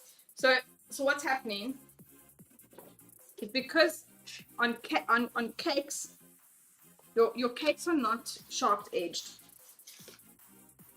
and because they're soft, they are a lot more forgiving and they don't crack. And what's happening with this? Beautiful. So I had the same issue with the big one. Okay, so I'm going to do the same thing as I did with the big one. where we put, and I'll just do one long one that goes round. So I've covered, now I'm starting to look like I've never done this before. Okay, actually I have. So because of these edges being sharp, yeah, they're just, and again, fondant is heavy, so it's pulling down. So we're going to just do what we did with the big one. Probably going to work best. Honestly, probably going to be the best solution.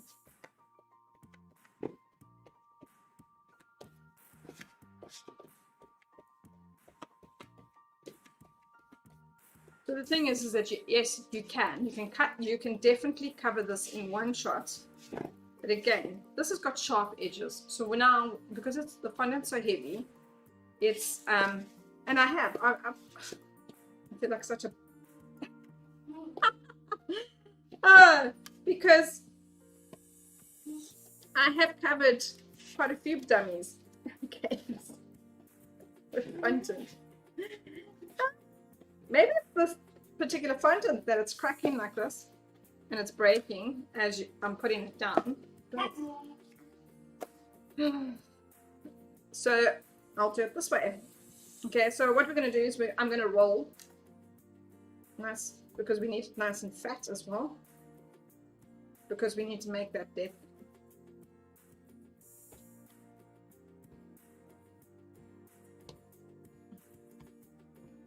Okay, so I'm going to roll it until it goes all the way around.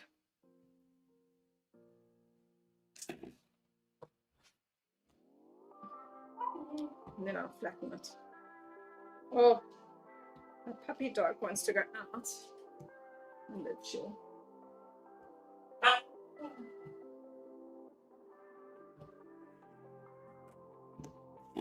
So we're going to check, make sure it goes all the way. And also as we flatten this will, don't think that this is going to be winding up the 1 second. What do you think?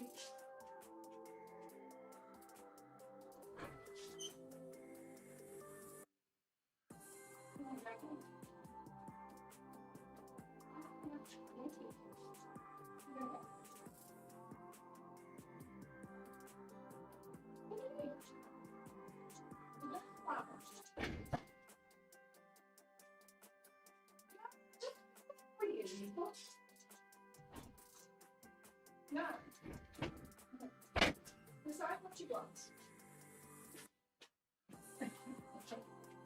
Sorry guys, as usual, if you've watched my stream before, you know that I have a dog, a puppy dog called Sweetie, but she is just nuisance because she says to me, she's sitting at the door, she's crying, she wants to go outside, and then when I open the door, she's like, it's cold.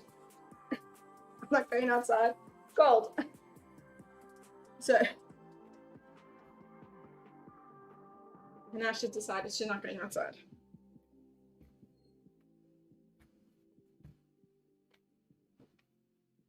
I don't know what she's doing. What are you doing? And to be honest, I don't want her going outside.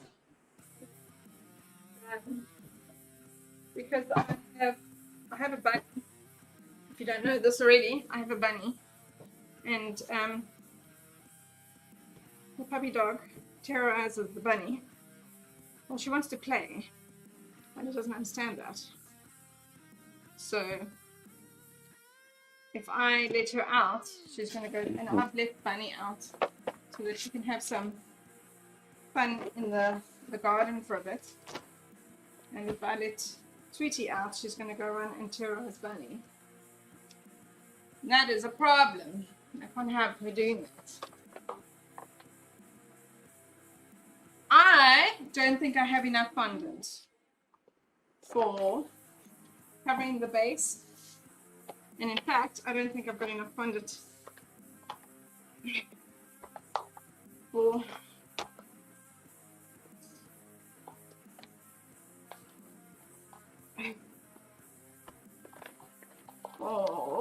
my hat. But we're going to use gum paste on my hat as well. So that's also, I suppose, not too much of a transmission. Okay, let's get this nice and wide. Flat. So we can do the sides. And we get this one, we're going to try and get one time all the way around with only one seam at the back.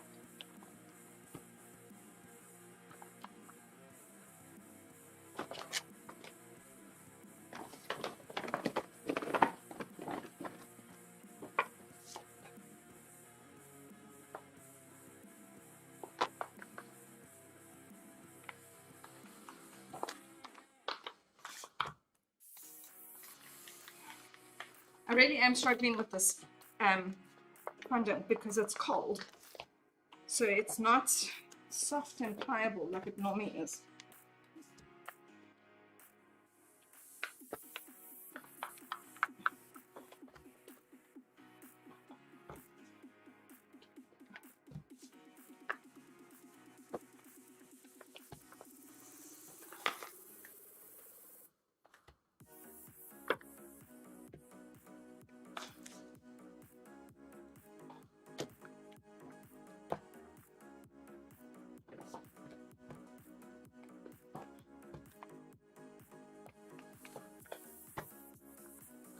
Okay, we're almost there.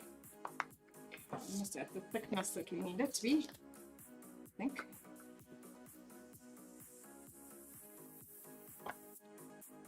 So yeah, I think my daughter's going to be very upset because there's not going to be any fondant left for her to eat. That's not going to make her happy at all.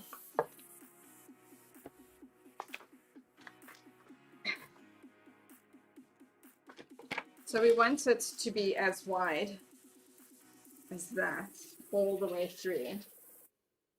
Okay. It's still a little too thick. So I'm not really looking for the width anymore. I just want it to be a little bit thinner. And it's uneven.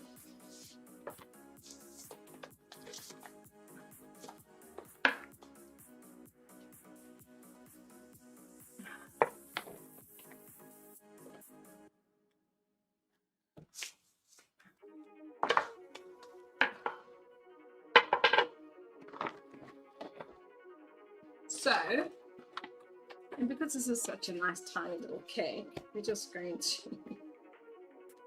do it this way, where we just roll it.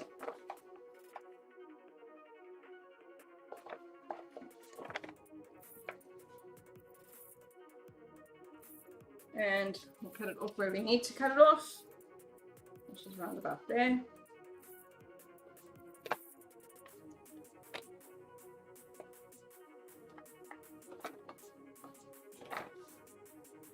Okay.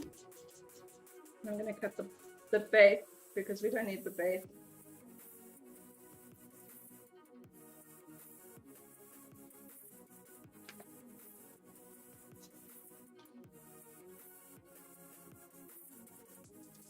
Okay, you just use a sharp knife.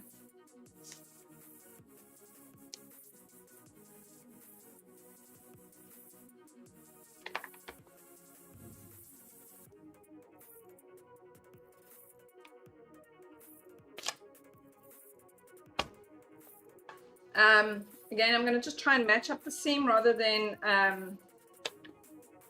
overlap it.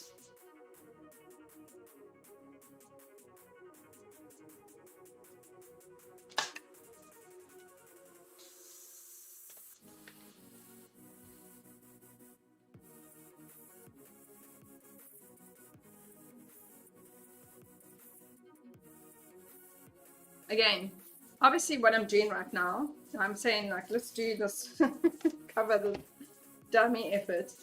Like this is probably not the most ideal way because you want it to, if you're doing a real cake, you'd want to do it in one time over. But I have a feeling that it's got something to do with this fondant, and the fact that that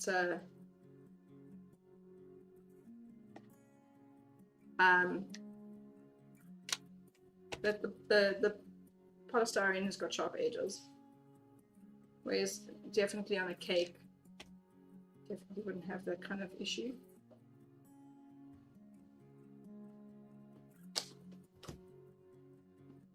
But nevertheless, we've got covered. Keys in the cupboard.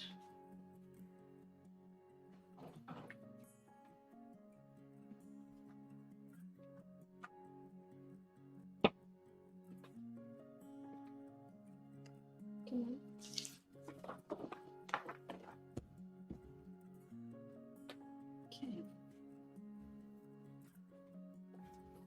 So there's no board underneath this one. We're not going to need it because it's a dummy. But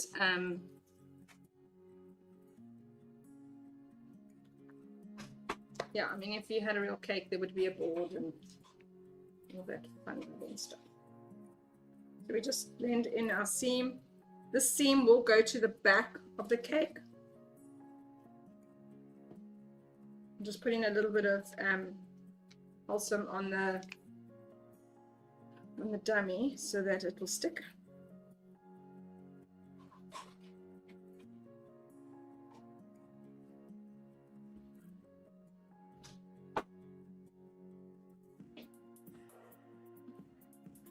Huh? And your mask? Okay. Your wallet here? Just look underneath the dummy. No? What's your wallet is in? Maybe it's in the bathroom.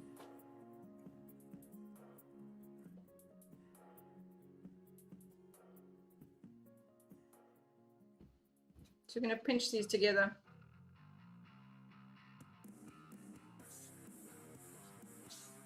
Rub them so that they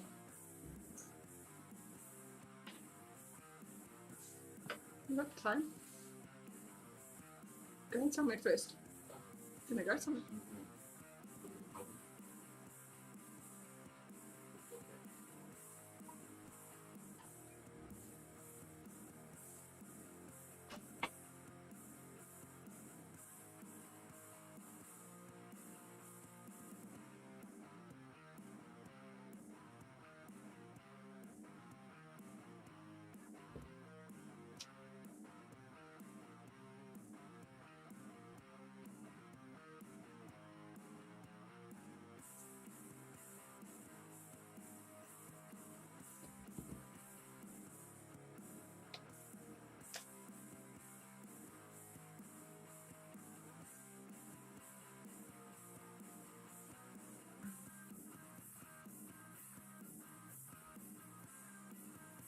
So this is pretty much how you do a dummy cake.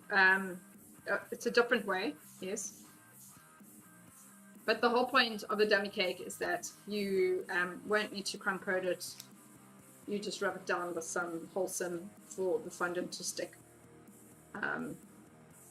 Yeah. And as you can see, the challenges that come with covering a dummy cake is, you know, it's not as easy or clear cut and easy to do. You can end up with challenges like this, but at the end of the day you still get it right. I mean, it still looks good, and you know, we clean up the seams. A little bit more work though, but like I say, a normal cake would be far more forgiving because it doesn't have these crazy sharp edges. You actually create the sharp edges on a cake.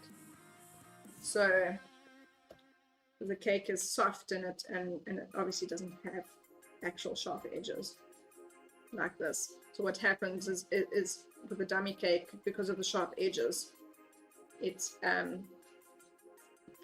you know, the pieces are starting to come away.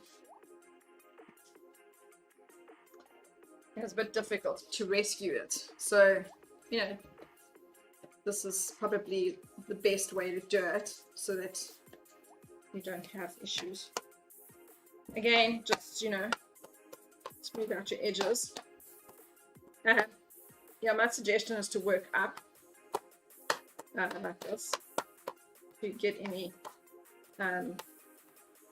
because you want it to come up and so that you can get your edges nice and sharp.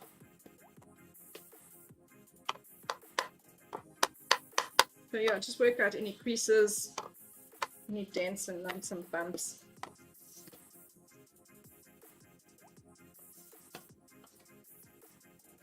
So you can do it like this, where to sharpen the edges. You can do it with two. You get where you've got two of these, but I don't have two. I've only got one. So I do it like this. We sharpen the edges up a bit because I've kind of softened them when I was joining the edges. The join, I'm not too stressed about that join. It's not really bad, but it's going to go to the back of the cake, so you're not going to really see it. It's not going to be in the front.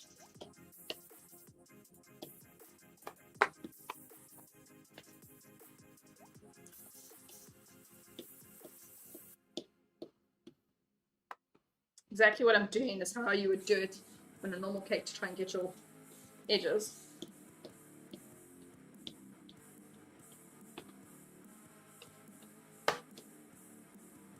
And then you just smooth out the top.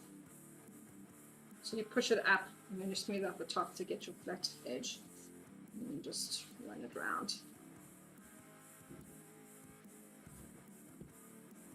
Just smooth it out.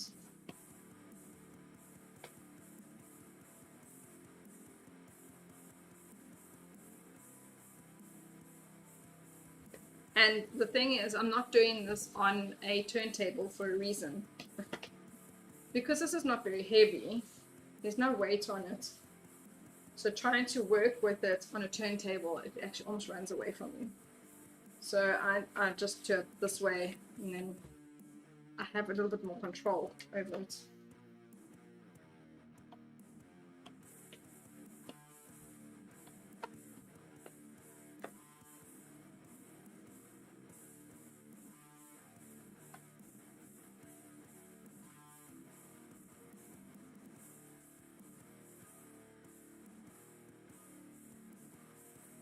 Okay. So that's our cake. This one's going to get spray painted. I'm gonna I'm actually gonna do the airbrushing on all these cakes except for the actual cake. The actual cake I'm not going to airbrush. That's because I want the customer to have chocolate icing.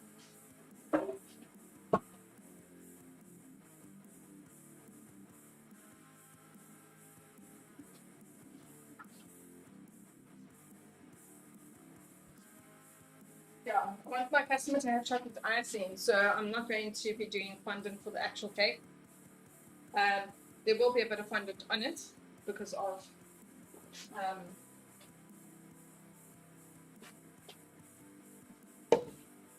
it's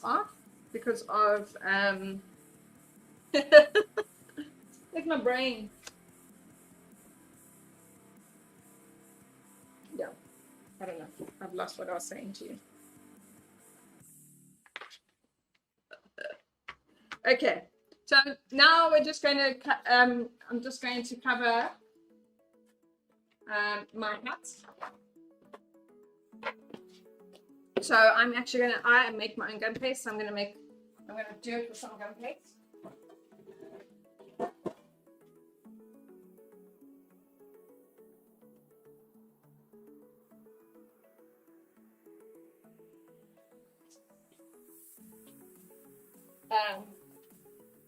Yeah, so we're just going to quickly do sorting hats.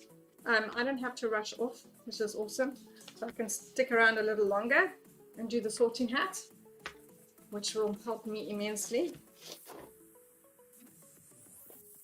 So if you want to, so I'm mixing my gum paste and a little bit of the last bit of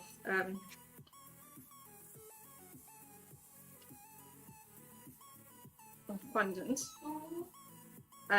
What I'll probably end up doing now is using whatever might be left over of this to cover the board. I'll use gum paste to cover my board because I've now literally got no more fondant. Okay, if you give me, I need to just give me a couple of minutes. I need to go and lock my bunny up so that my puppy dog can go out without terrorizing her. I'll be back.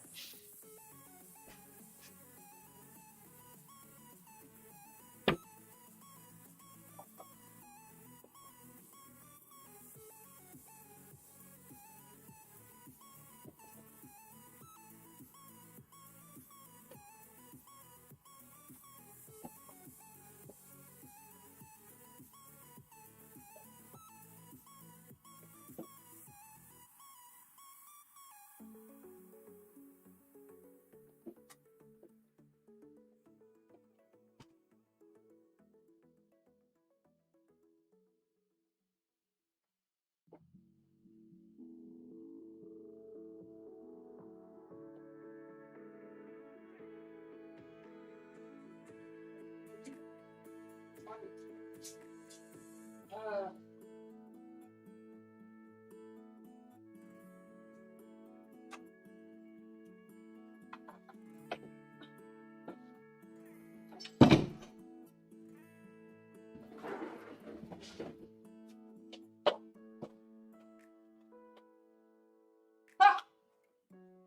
2 seconds.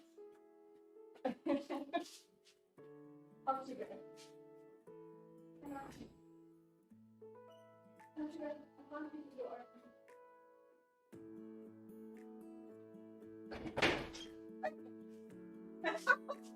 Sorry about that, guys. It's just I have to rescue my bunny otherwise, because the problem is that my puppy dog is not actually being horrible to her. She wants to play. And if you've seen how puppies play, they're quite rough. And my poor bunny has no idea what's going on and what does the doggy want. So yeah, shame. She can't have that. So my gum paste is very, very different to fondant. I make my own. It's got a special ingredient that allows it to dry hard and allows it to have elasticity. So as far so that I don't want to use all gum paste on this because my gum paste is expensive to make, so I don't really want to use that much. That's the reason why I'm mixing it in with the fondant. And I will see what I shall do for the base of the cake board. Yeah, when I get there. Right, so you'll see how much more elasticity there is to it, as opposed to just straight fondant. Fondant doesn't actually do that. So, but we're going to make a sorting hat. So I'm going to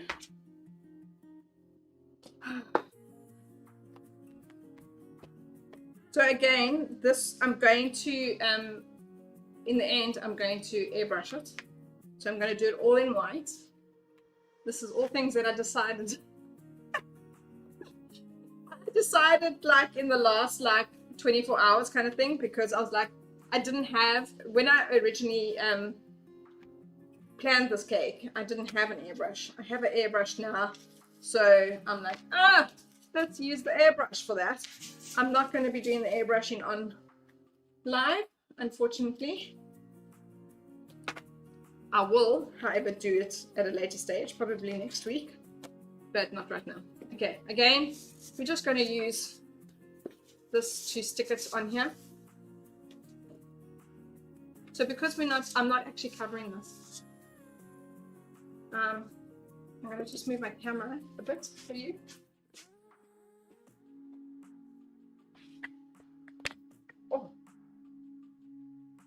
want to be able to, you to see, where is it? The whole thing.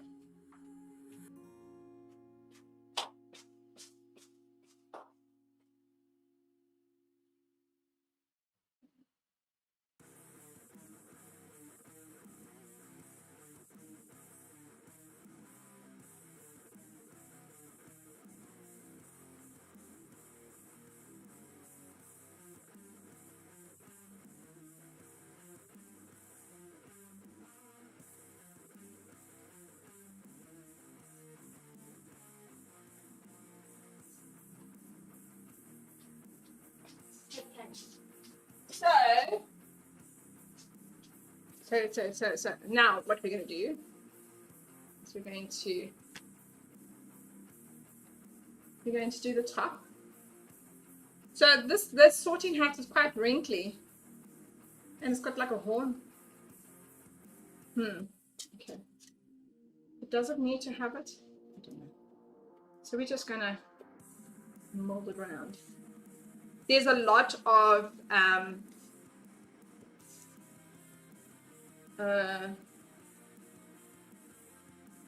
wrinkles and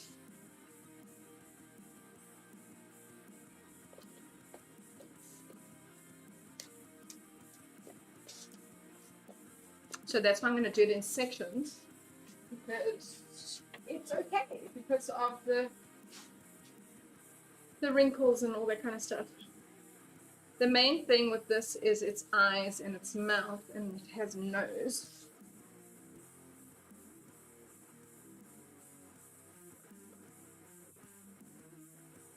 So, round about here, I'm going to push an eye out.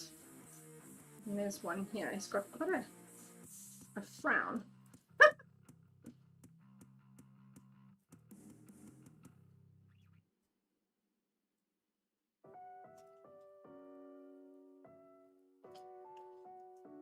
Let's see.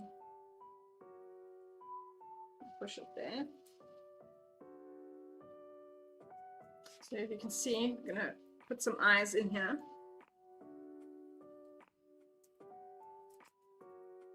Let's just quickly mine. So he's got a nose. We just need to push up here. Push up. It's got a bridge. Again, as you can see, I'm using a lot of. I use a lot of vegetable fat, the wholesome, because it keeps everything moist and it stops it from cracking, and it makes everything keeps everything pliable. So that's its nose, cheek.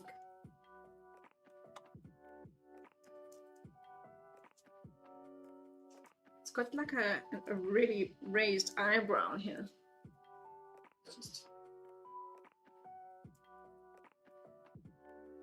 You know, you'd swear I did I didn't do sculpture or anything like that at school. I did do art, but I didn't do sculpture. I didn't do well at it. And yet my job now is this. So it's quite funny. Yeah, I'm gonna say it's quite funny. That's the case, that I can do this kind of stuff these days, when I didn't really do it as in school, because I was told I wasn't very good at it. So, but then again, you know, it always depends on the teacher that you have. Like everything, a good teacher, one that has faith in you and doesn't tell you you suck at what you're trying to do. Yeah, I suppose then you can do these things. You know. So we're gonna add some more. I do have a lot of gum paste. I made a whole lot, specifically for this cake. Knowing this, I was going to be doing this, so my color is completely off, so off. What is going on with this camera? Sorry about color and quality. I don't know what is looking so terrible. It's the same camera I use every time. Because this sorting hat is quite wrinkly and I'm not too good at the sound.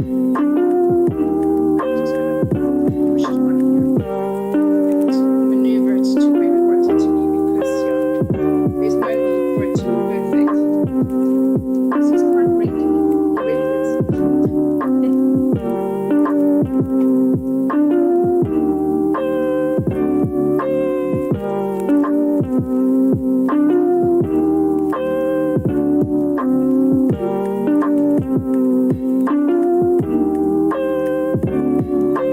It's gonna dry. I'm gonna have him dry quite nicely. Tray. Put him on a tray of some sort so that he can sit and dry out. He doesn't need to be completely dried out because it's half of this, so that's not it's not quite the same as a normal topper.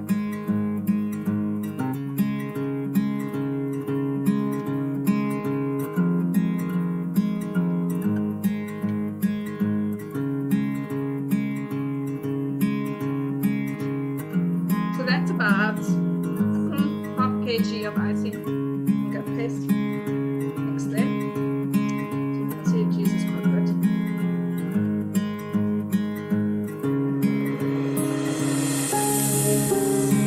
It's nice.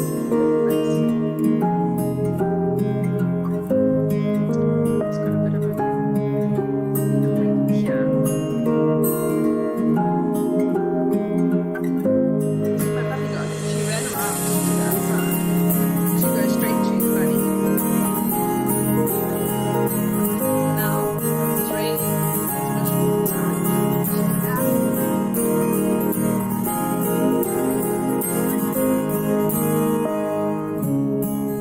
He's gonna look fantastic once I've airbrushed it.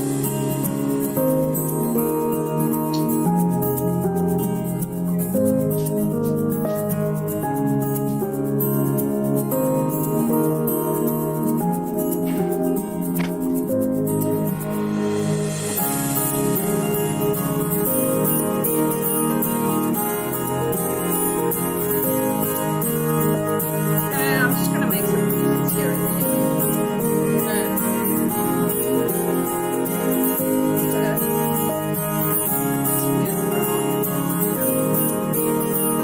Looks like he's such a one. He's a sorting hat, but it's supposed to be, angry. But it's coming across as angry. Quite a prominent kind of nose and like a frown.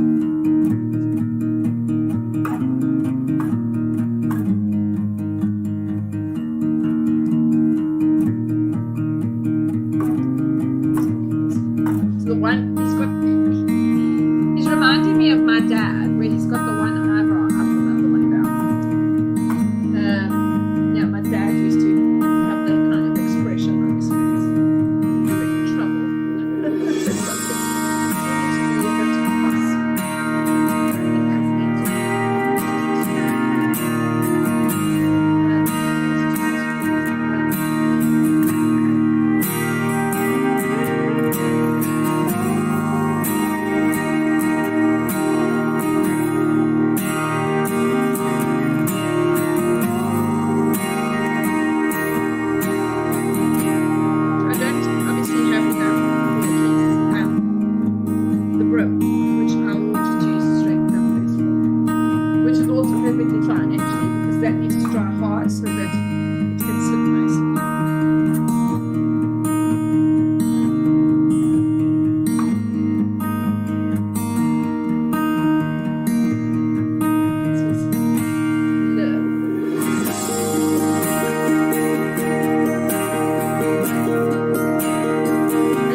to do here is I'm just putting like a lip here so that I can attach the brim to it. Because yeah, this is going to sit on top of the books. So once it's dry, let's say this weather that we're having right now, these kinds of things. If this was this, we could not have done completely paste. It would be super, super heavy. And yeah, I mean, if I was going to do this completely hand paste, I would have had to start last week so that I have all this time to dry. Because when it's drying from the outside, it's like dry.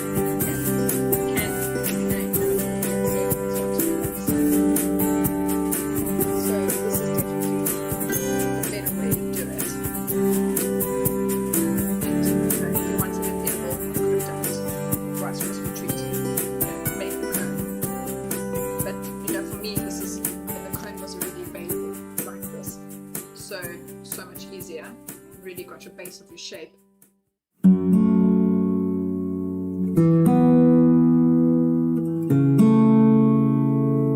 actually know what that is. Is it chocolate? It seems to be.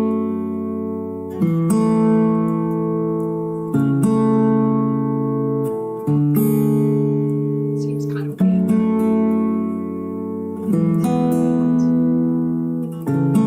I'm just going to go get my tools so that I can make some finer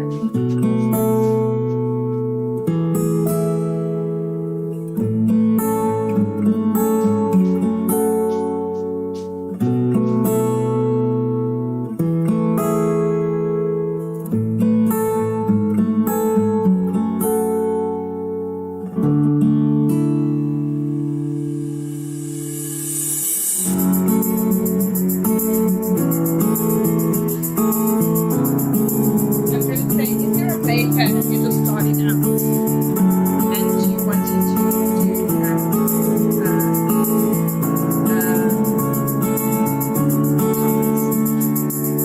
I must say, the only two tools I use are paste and maybe one or two different size balls. And I use balls mostly when I'm doing flowers. Honestly, otherwise I won't use enough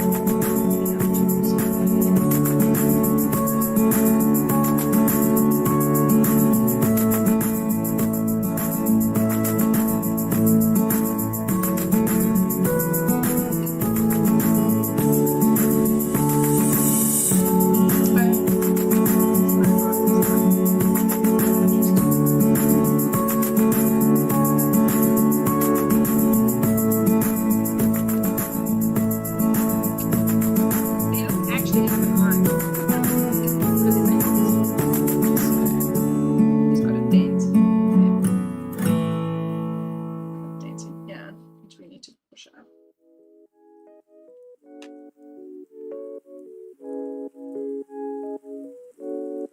Let me just make some extra creases.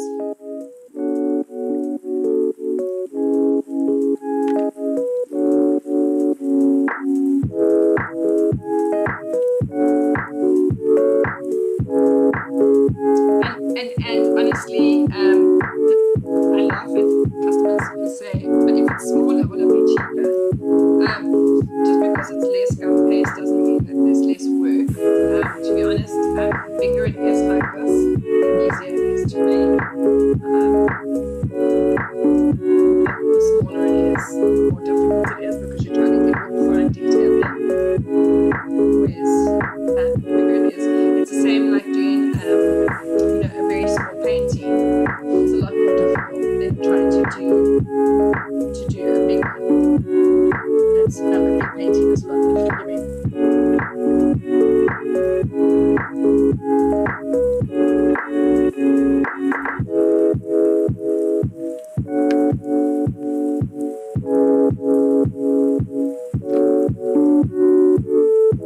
Let's see.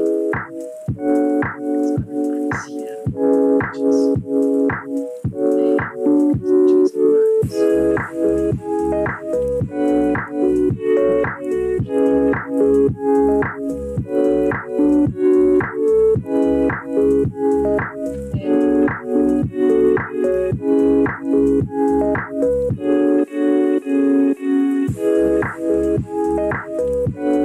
kind of don't want to have too many creases, but want to have creases in the right places.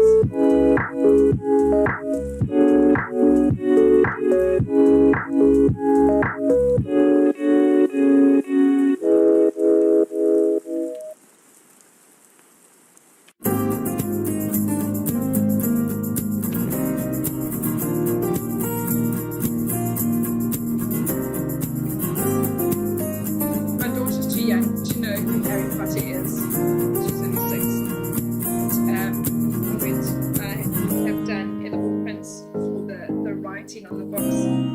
I think it just looks so much nicer than me trying to do it by hand. And I've got such a handwriting. So she was like, "Where's that from?" And it's Harry Potter, and she's like, "Where's Harry Potter?" So it's her one day. When you're old enough, we'll watch it. I feel like it's still a little too scary for her. So, especially she's quite strange because she's quite happy to watch scary cartoons. But if it's live action, she gets super scared because I think it's more weird.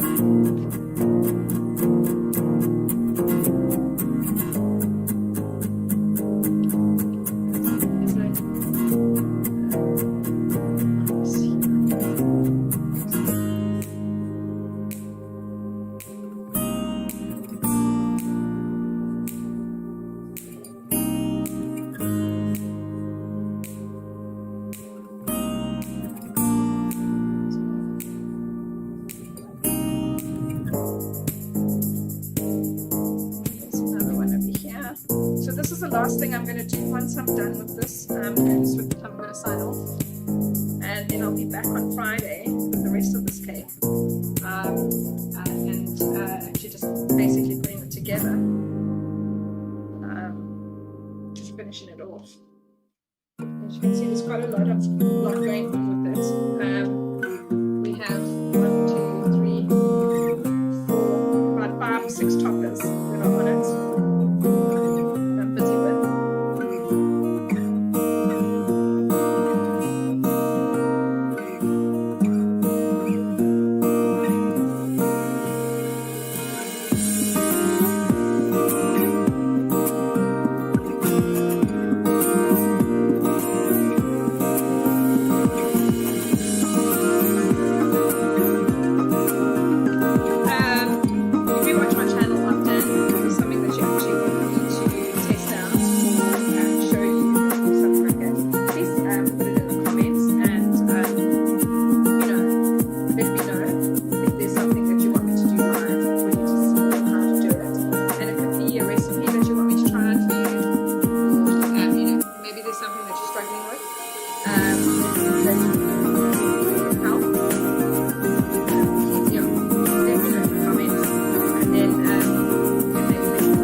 one more fudge.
moisture on it from the, which is really okay. It's not a huge problem, but it's not going to affect anything. It's just sticking to my hands.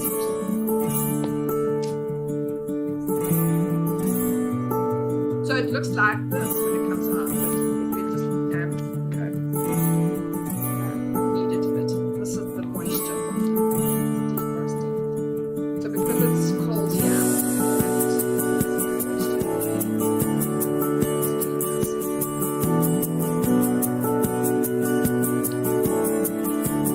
it's fine.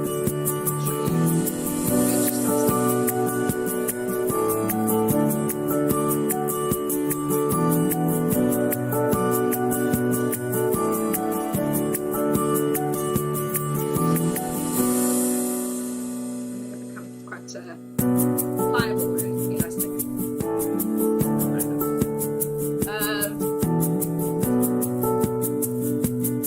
So with this, obviously I'm going to use a little bit of double.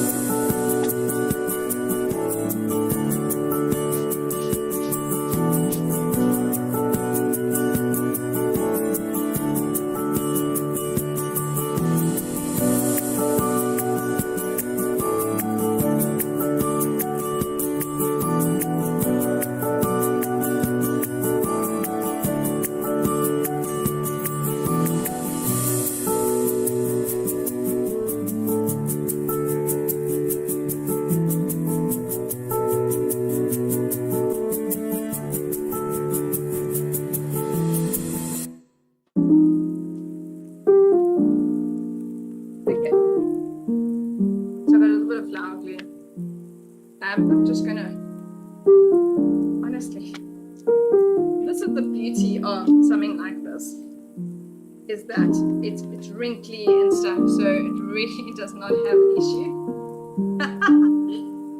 with how you do it. Next thing is that I need to know that I've got it goes all the way around.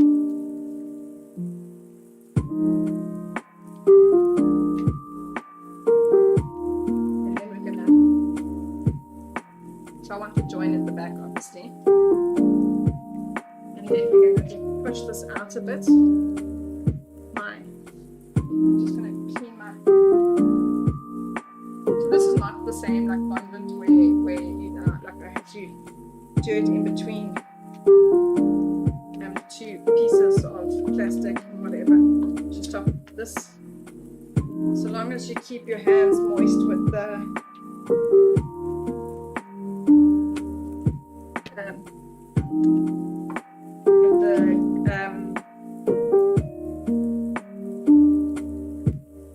lost my words today.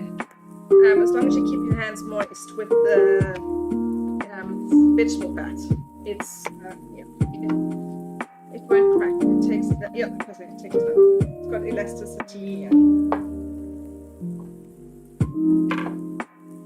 I just want it a little bit thin.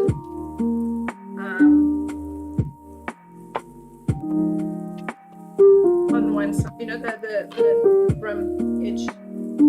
So I'm actually kind of making it thicker on this end so that I can attach it. I'm going to just cut this little extra bit off because it's interference with what I want.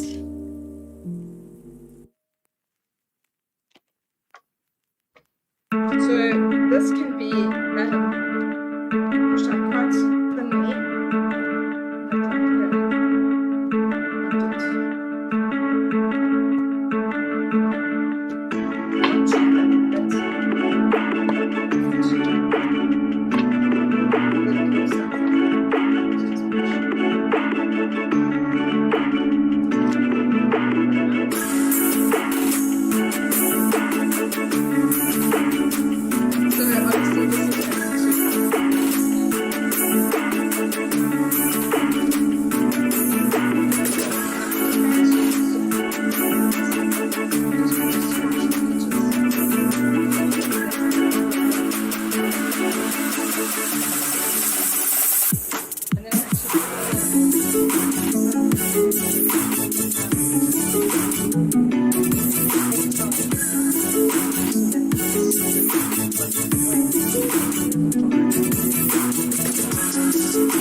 I'm gonna blend this in, and it will also look like a crease.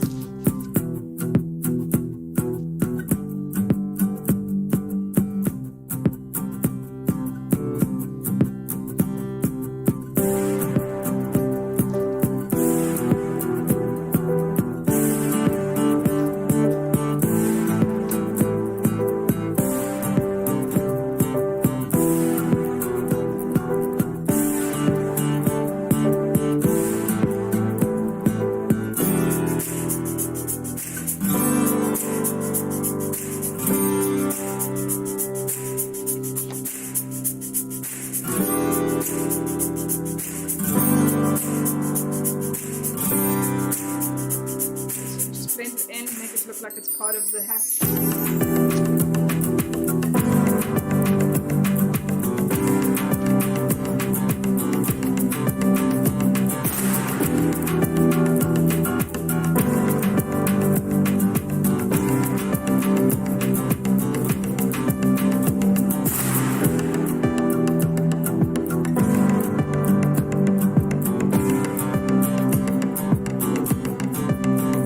And I mean, I feel for this really needs to look good because it's fine. Okay.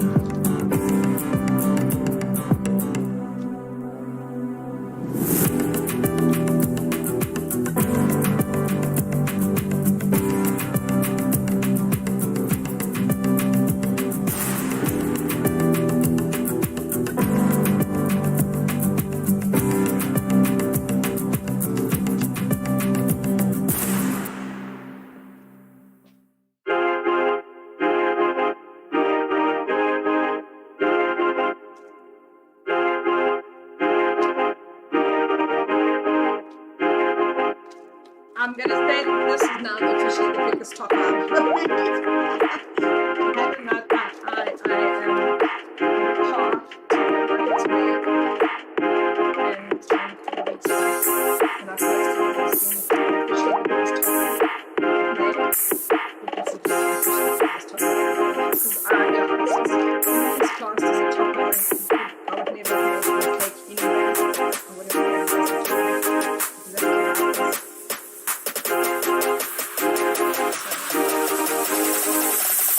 Exactly.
nothing too fancy. And what we're going to do is we're just going to pop some underneath so that we can create that wave look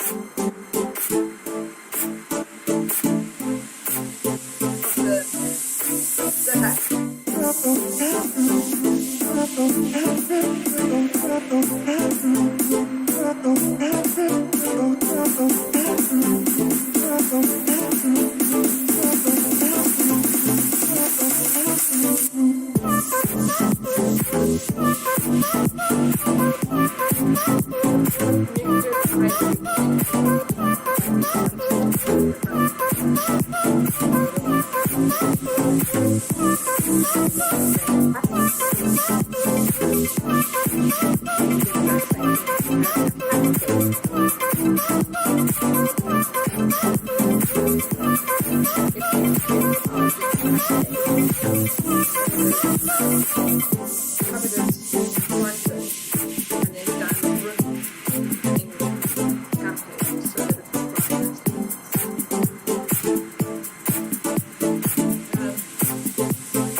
While everything's still soft and easy to work with, just make sure everything is, once you're done, it's going to start, if you work on it, the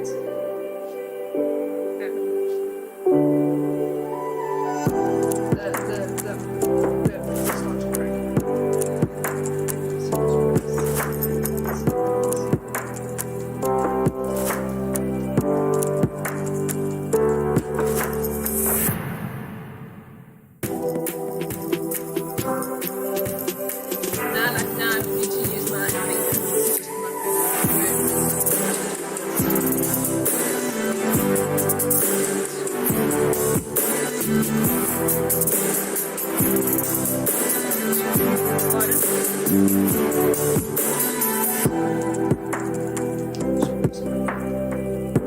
Okay, I'm pretty happy with that. Fantastic. So I'm going to airbrush in brown, shades of brown. So they'll definitely look way better. Once I've airbrushed it. Again, I want to airbrush it next month to a little bit. So I'm going to do all the airbrushing tomorrow, so that everything's ready for Friday. Tomorrow I'll probably do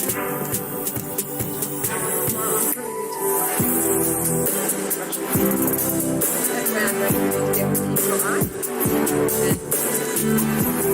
I actually don't know. See, this is the thing deciding stage of my airbrush. I don't know if you can do it quickly onto fondant, gum paste, or you should leave it to dry. Personally, I think you need to leave it to dry. So that's me done.